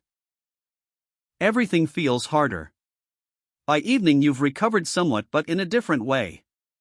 You're relaxed, more creative, better at connecting ideas than at analyzing them. Once you know your pattern, you can design your day around it. Put your most important, most resistance-prone work in your peak energy windows. That's when your brain has the most resources to overcome friction.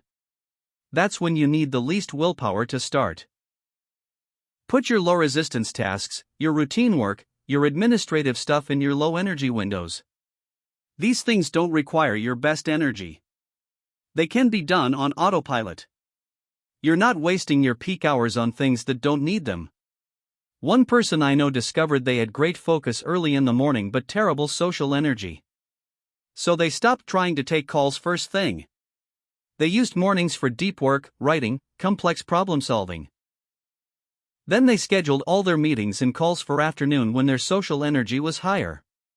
Their productivity doubled not because they worked harder but because they matched tasks to energy states. Another person realized they were completely useless after dinner. Trying to work in the evening was just painful. So they stopped. They used evenings for rest, for connection, for low-stakes activities. And they started waking up earlier to capture those fresh morning hours. Same amount of work time. Completely different results. This isn't about being lazy or self-indulgent. It's about being strategic. Your brain has limited resources. Willpower is a finite resource. Attention is a finite resource. Energy is a finite resource. And trying to spend those resources when they're depleted is like trying to drive a car with an empty tank. You can press the gas all you want, but you're not going anywhere. But when you align your tasks with your energy, everything gets easier. You're not fighting your biology. You're using it. You're working with your natural rhythms instead of pretending they don't exist. The practical application is to do an energy audit. For 1 week, check in with yourself every 2 hours. Rate your energy level, your focus, your mood. Look for patterns. Then redesign your schedule to match your most important work to your best hours. And if you can't control your schedule completely, if you have obligations during your low energy times, then at least protect your high energy times. Don't let them get filled with low value activities just because those activities are urgent. Urgency is not the same as importance. Your peak energy hours are too valuable to waste on things that could be done anytime. These 6 techniques, they're not complicated. They don't require superhuman discipline or extraordinary motivation. They're just strategic ways of working with your brain instead of against it. Starting rituals that create psychological triggers. 2-minute commitments that bypass resistance. Friction reduction that makes the right choice the easy choice. Identity statements that shift your self-concept. Process tracking that makes progress visible. Energy mapping that aligns tasks with capacity. You don't need all 6 at once. Pick one. The one that resonates most with where you're stuck right now. Try it for a week. See what happens. And then add another. Because these techniques compound. Each one makes the others easier. Each one builds on the foundation of understanding we've created together. You're not trying to become perfect. You're trying to become slightly more effective. Slightly more consistent. Slightly more aligned with who you want to be. And these small techniques, applied consistently, create that shift. Not through force, but through strategy. Not through willpower, but through wisdom. Chapter 5: Building an Action-Oriented Mind. There's a version of you that exists in your imagination. The disciplined version. The one who wakes up early without resistance. Who sits down to work and just works. Who exercises consistently. Who follows through on intentions. Who doesn't procrastinate or delay or make excuses. You probably think that version of you has something you don't have. More willpower. More motivation. Stronger character. Better genes. Something fundamental that separates them from who you are now. But that's not what separates them. The difference isn't in what they have. It's in what they don't do. They don't think as much. They don't negotiate as much. They don't give themselves as many opportunities to choose differently. And that's not because they're stronger. It's because they've built systems that make thinking unnecessary. Let me explain what I mean by that. Right now, when you face a task you should do, your brain opens up a negotiation. Should I do this now? Do I feel like it? Is this the right time? Maybe later would be better. What if I did this other thing first? The negotiation can last seconds or hours, but it's always there. A space between intention and action where your brain looks for exits. People who consistently take action haven't eliminated this negotiation by having more discipline. They've eliminated it by removing the opportunity for it to happen. They've made the action automatic. And automation doesn't require discipline. It doesn't require motivation. It doesn't require anything except the right conditions and enough repetition. Think about brushing your teeth. You probably do this every day without thinking about it.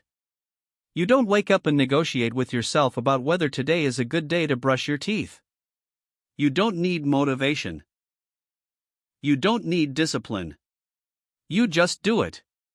Because it's automatic. It's part of your routine. It's just what you do. Now, you weren't born brushing your teeth automatically. At some point, it was something you had to remember to do. Something your parents probably had to remind you about. Something that required conscious effort. But through repetition, through doing it at the same time in the same context over and over, it became automatic. Your brain automated the behavior to conserve energy for more important decisions. This is what discipline actually is. Not the ability to force yourself to do things you don't want to do, but the process of turning desired behaviors into automatic behaviors. Of moving them from the realm of decision-making into the realm of just what you do. And once that shift happens, once the behavior is truly automatic, it requires almost no energy to maintain. Most people misunderstand discipline. They think it's about being strong enough to overcome your resistance every single time. About winning the battle with yourself day after day. But that's exhausting. That's not sustainable. And that's not what disciplined people are actually doing.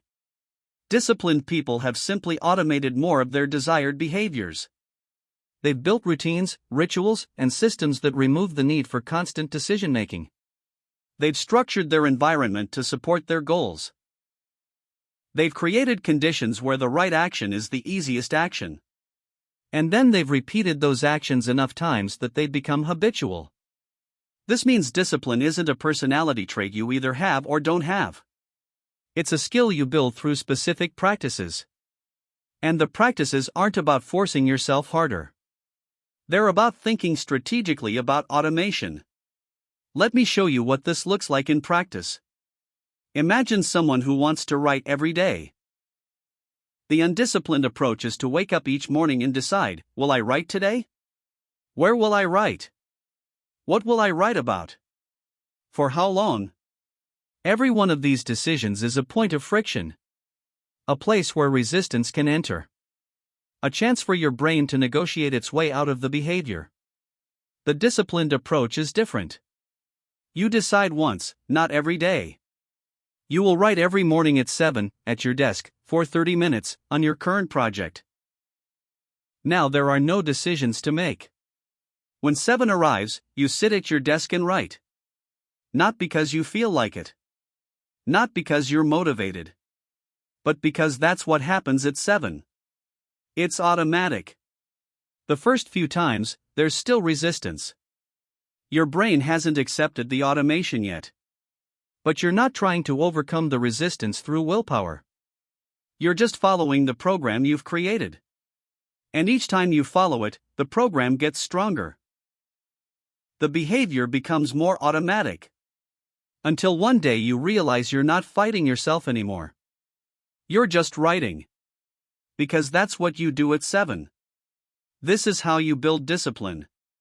Not through inspiration or through forcing.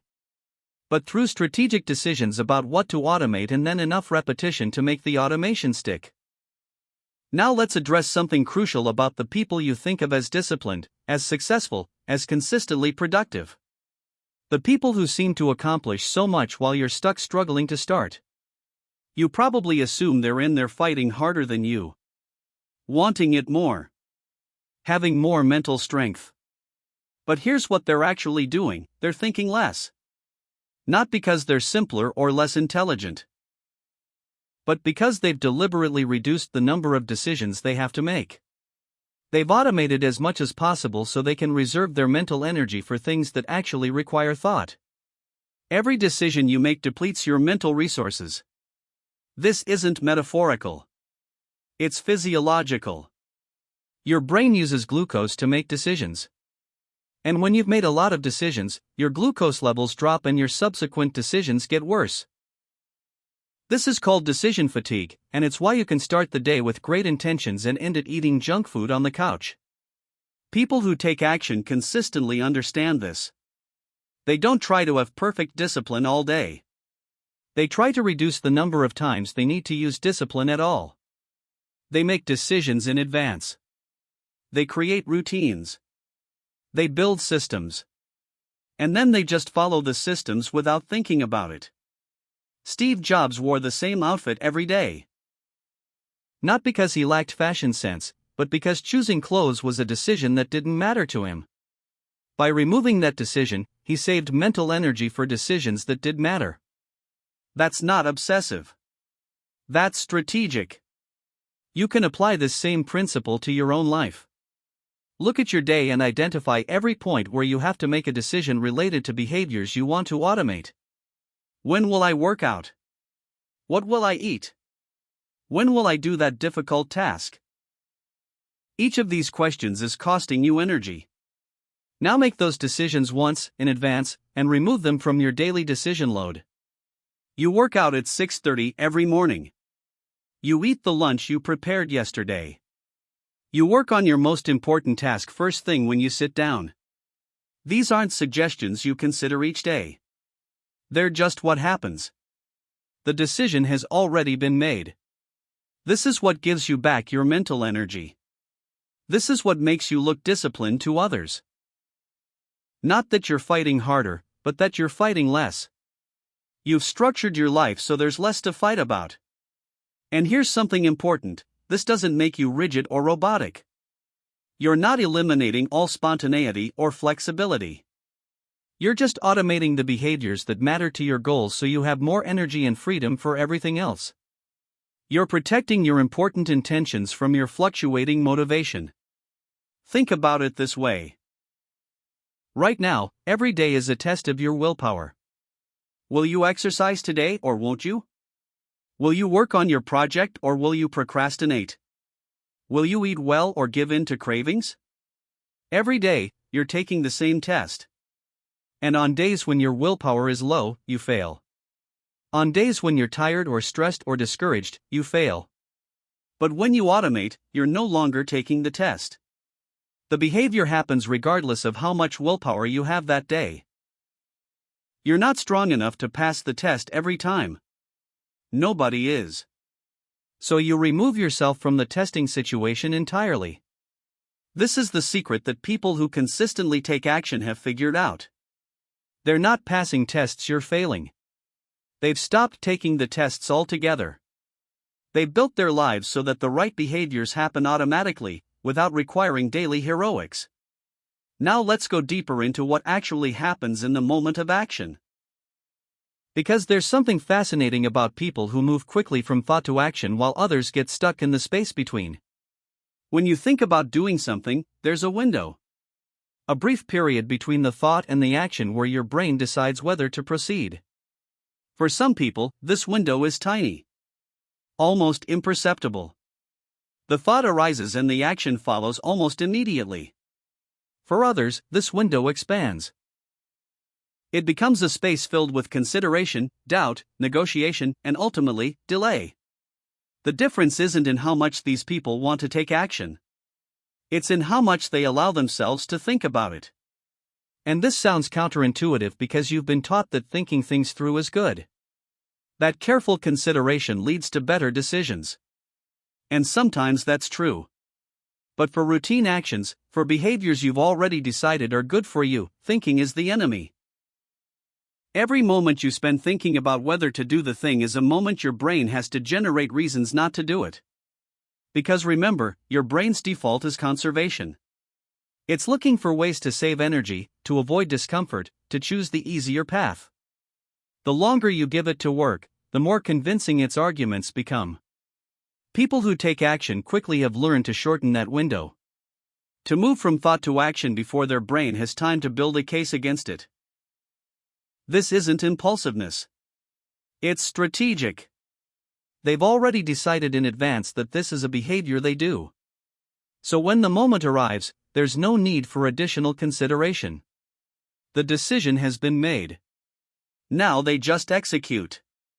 You can train yourself to do this.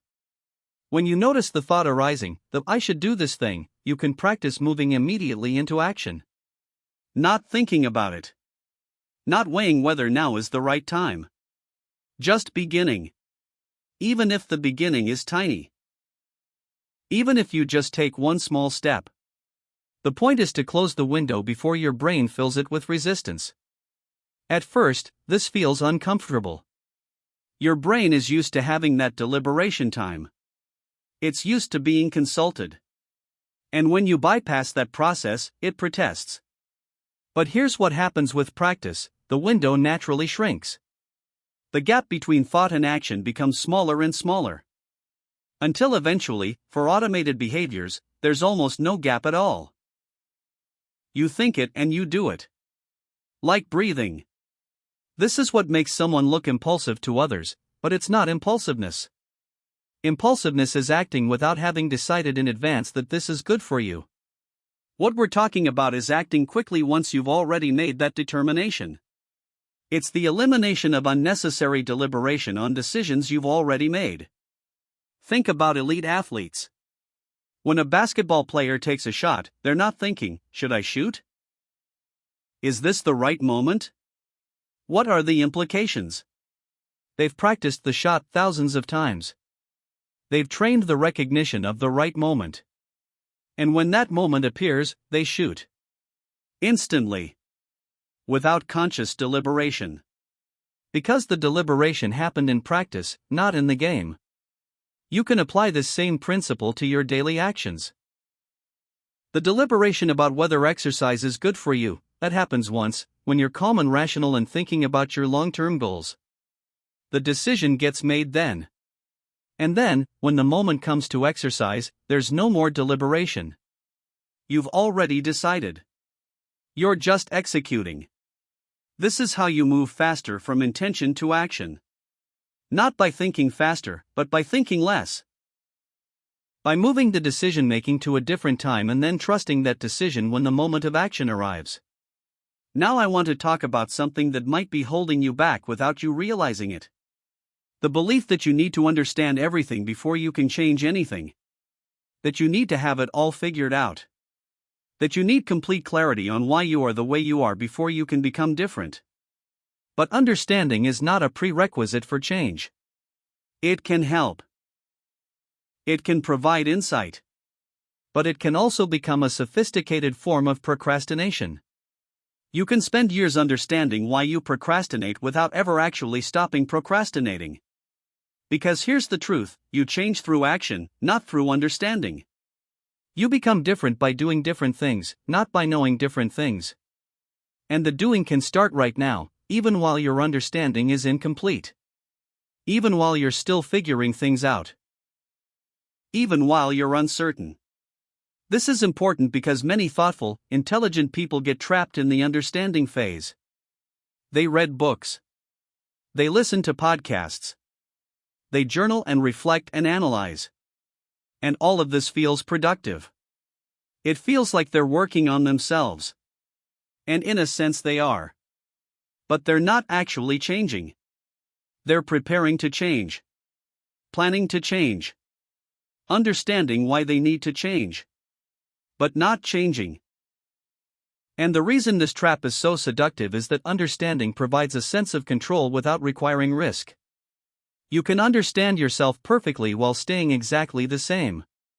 But you cannot act differently while staying exactly the same. Action is inherently destabilizing. It moves you into unknown territory. It exposes you to the possibility of failure.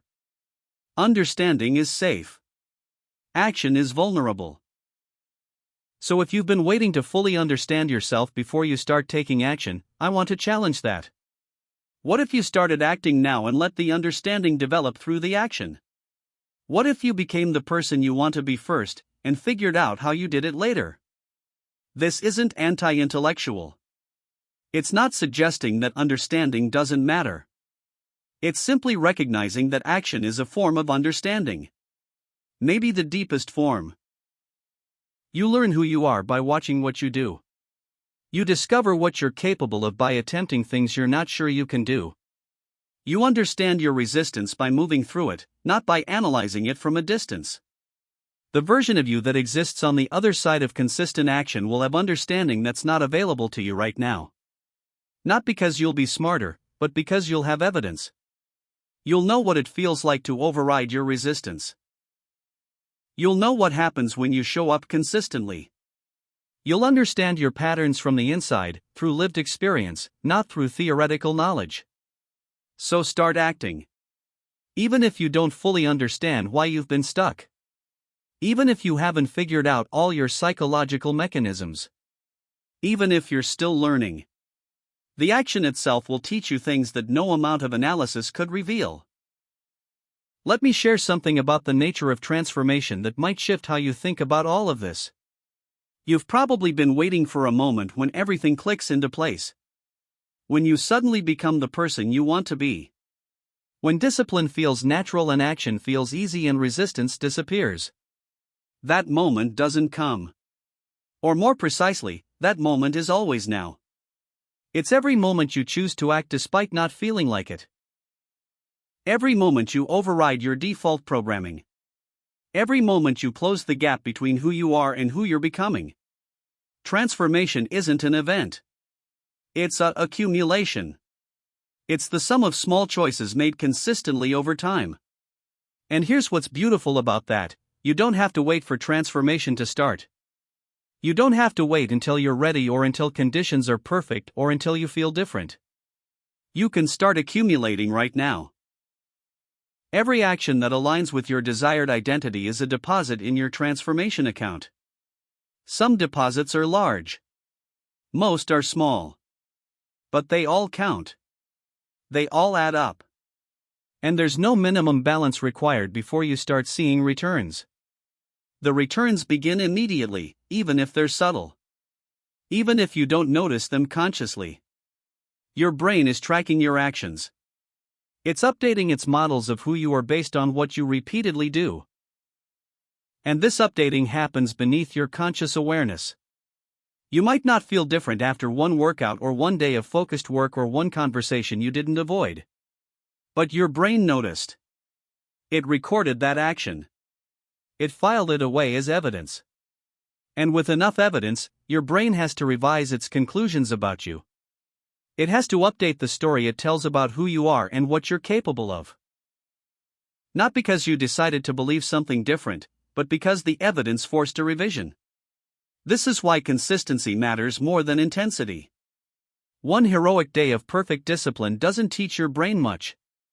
It's an outlier. Your brain dismisses outliers.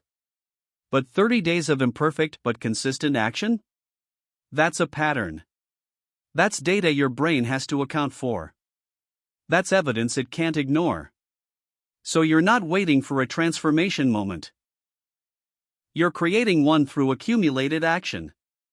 Through showing up again and again, even when the showing up is imperfect, even when you don't see results yet, even when you're not sure it's working. Because it is working. The accumulation is happening. The evidence is building. The transformation is in progress. You just can't see it yet because transformation is only visible in retrospect. You don't see yourself changing day to day. But compare yourself to 6 months ago. Compare your actions today to your actions last year. That's where you see it. That's where the accumulation becomes visible. And this is why you can't wait until you feel transformed to start acting like the person you want to become. You have to act first. The feeling follows. The identity emerges from the behavior, not before it. You become disciplined by doing disciplined things. You become consistent by acting consistently. You become someone who takes action by taking action. There's no other path. No shortcut. No way to think yourself into being different. You have to do yourself into it. And the beautiful thing is that you can start doing it right now, today, with the next choice you make. Now let's talk about what happens when you slip. Because you will slip. Everyone does. You'll have days when you don't follow through. When you give in to resistance. When you break your streak or skip your routine or choose comfort over growth. And in those moments, you have a choice about what that means. The old pattern is to let one slip become evidence of failure. To think, see, I knew I couldn't maintain this. I knew I wasn't really that person. One missed day becomes permission to miss another. And another. Until you're back where you started, and the slip has become a collapse. But slipping doesn't have to mean failing. It can simply mean being human. Having a moment of weakness. Making a choice you wish you hadn't made. And then making a different choice next time. The slip doesn't define you unless you let it. Unless you build a story around it that says, this is proof of who I really am. The new pattern is to notice the slip without attaching meaning to it. You missed your workout. That happened. It doesn't mean you're not someone who works out. It means you missed once. You'll do it tomorrow. You ate poorly. That's a data point, not a destiny. You chose differently this time. You'll choose differently next time. This sounds simple, but it's actually one of the most important skills you can develop. The ability to separate a single action from your identity. To see behavior as something you do, not something you are. To maintain your self-concept through imperfect execution. Because perfectionism is a trap. It tells you that if you can't do something perfectly, you shouldn't do it at all. It turns every slip into a catastrophe. It makes your identity fragile, dependent on flawless performance. And since flawless performance is impossible, perfectionism guarantees failure. But what if you measured yourself not by perfection but by recovery? Not by whether you ever slip, but by how quickly you return to your intended pattern after slipping? That's a much more realistic and sustainable standard. And it's actually what successful people do. They slip just like everyone else. They just don't let the slip become a spiral. So when you slip, and you will, practice this, notice it, acknowledge it, and then move on. Don't make it mean anything about who you are. Don't use it as evidence of inadequacy. Just see it as a moment in time that's now in the past. And then take the next action that aligns with who you're becoming.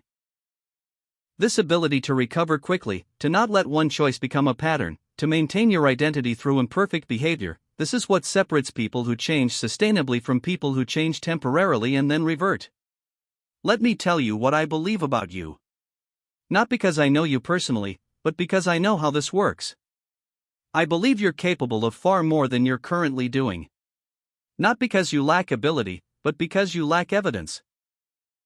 Your brain doesn't believe you can sustain change because it hasn't seen you sustain change yet. But that doesn't mean you can't. It just means you haven't. And the only way to change what your brain believes about you is to act in ways that contradict its current beliefs. To accumulate evidence that forces a revision. To become through doing, rather than trying to do through becoming. You're not waiting to become disciplined so you can take action. You're taking action so you can become disciplined. You're not waiting to feel motivated so you can start. You're starting so you can generate motivation. You're not waiting to be the kind of person who does these things. You're doing these things to become that kind of person. The order matters. Action first. Identity follows. Not the other way around. And here's what's available to you right now, in this present moment, the choice to act. Not to act perfectly. Not to act with complete confidence. Not to act with guaranteed success. Just to act. To take one small step that moves you toward who you want to become. To close the gap, even microscopically, between your current self and your ideal self. That choice is always available. No matter what happened yesterday. No matter what you've done or failed to do in the past. No matter how many times you've tried and stopped. The choice to act is here, now, waiting for you to claim it. And every time you make that choice, every time you act despite resistance, despite doubt, despite not feeling ready, you're not just completing a task. You're rewriting your story. You're creating evidence. You're teaching your brain something new about what's possible for you. This is the work. Not the dramatic transformation.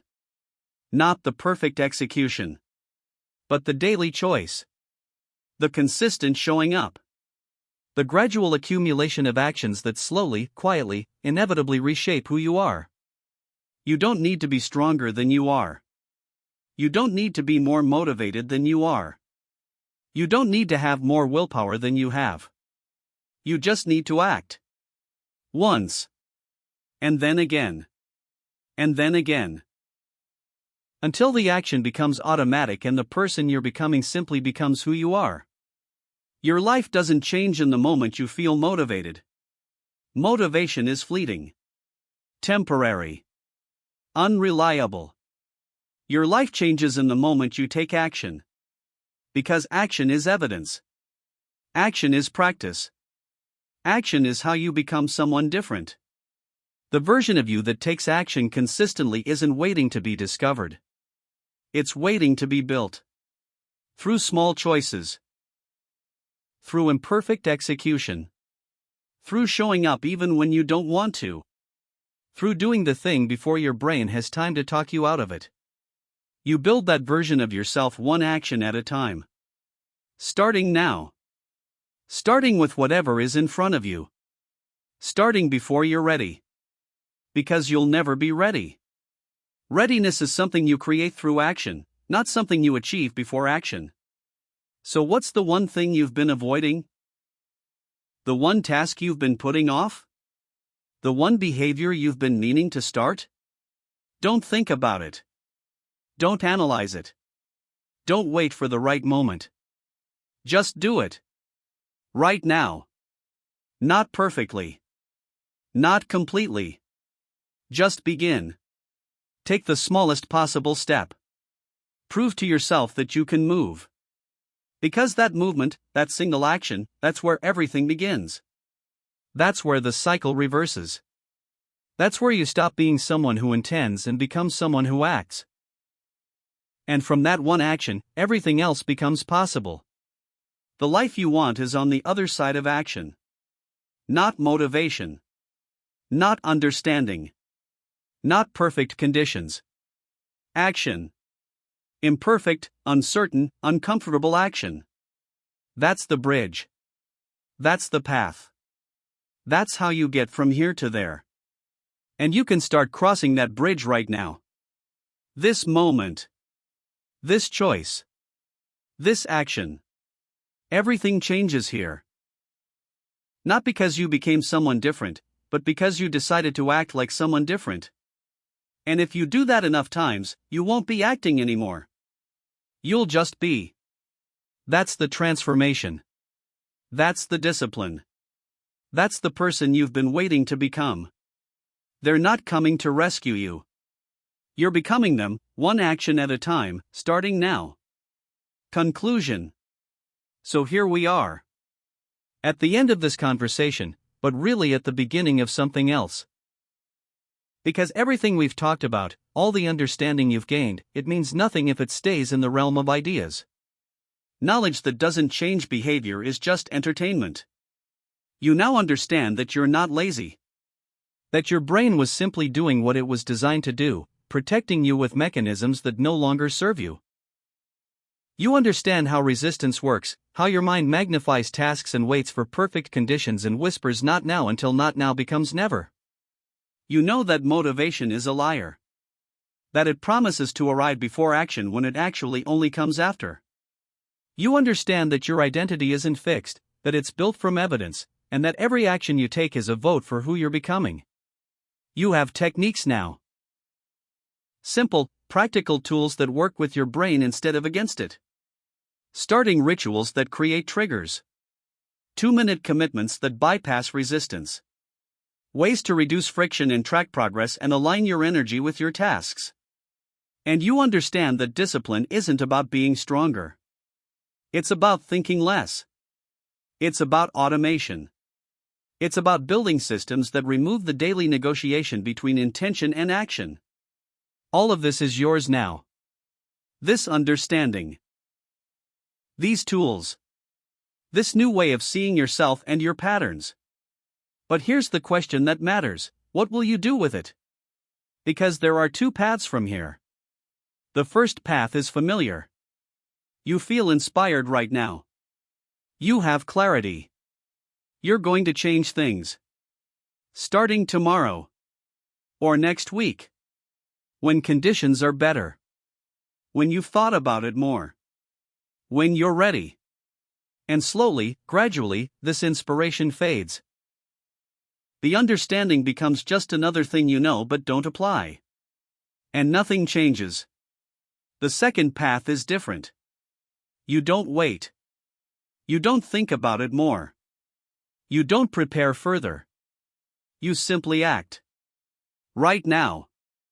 Today. You choose one small thing, one tiny behavior, and you do it. Not perfectly. Not with complete confidence. Just once. And then tomorrow, again. You start building evidence before your brain has time to build resistance. Which path will you take? Nobody can answer that but you. Nobody can make that choice for you. This is where your agency lives. In the gap between understanding and action. In the moment when you decide whether to move or to wait. I'll tell you what I hope for you. I hope you don't wait until you feel different. I hope you act your way into feeling different. I hope you give yourself permission to start small, to be imperfect, to build gradually instead of demanding transformation overnight. I hope you remember that every action that aligns with who you want to become is a win. That consistency matters more than intensity. That you're not competing with some idealized version of yourself but simply trying to be slightly better than yesterday. I hope when you slip, because you will slip, you'll remember that one choice doesn't define you. That you can recover immediately. That the person you're becoming is someone who returns to the path quickly, not someone who never strays from it. And I hope you'll be kind to yourself through this process. That you'll see your resistance with compassion instead of judgment. That you'll recognize your brain is trying to protect you, even when that protection has become a prison. Most of all, I hope you'll remember this: you don't become disciplined and then take action. You take action and become disciplined. You don't wait to be ready. You become ready through doing. The transformation you're seeking isn't found in motivation or inspiration or perfect conditions. It's found in the willingness to move before you feel like it. Your life changes now. Not when you finish listening to this. Not when you fully understand everything. Not when you feel motivated. Now. With the next choice you make. With the next action you take. With the next moment you close the gap between who you are and who you're becoming. That moment is here. That choice is available. That action is waiting. So don't think about it anymore. Don't plan it further. Don't wait for the right time. Just begin. With something small. With something imperfect. With something that proves to yourself that you can move. Because you can. You always could. You just needed to see that the blocks weren't in your character but in your programming. And programming can be rewritten. Starting now. Starting with you. Starting with action. This is your moment. Not to prepare. Not to plan. But to move. What will you do with it?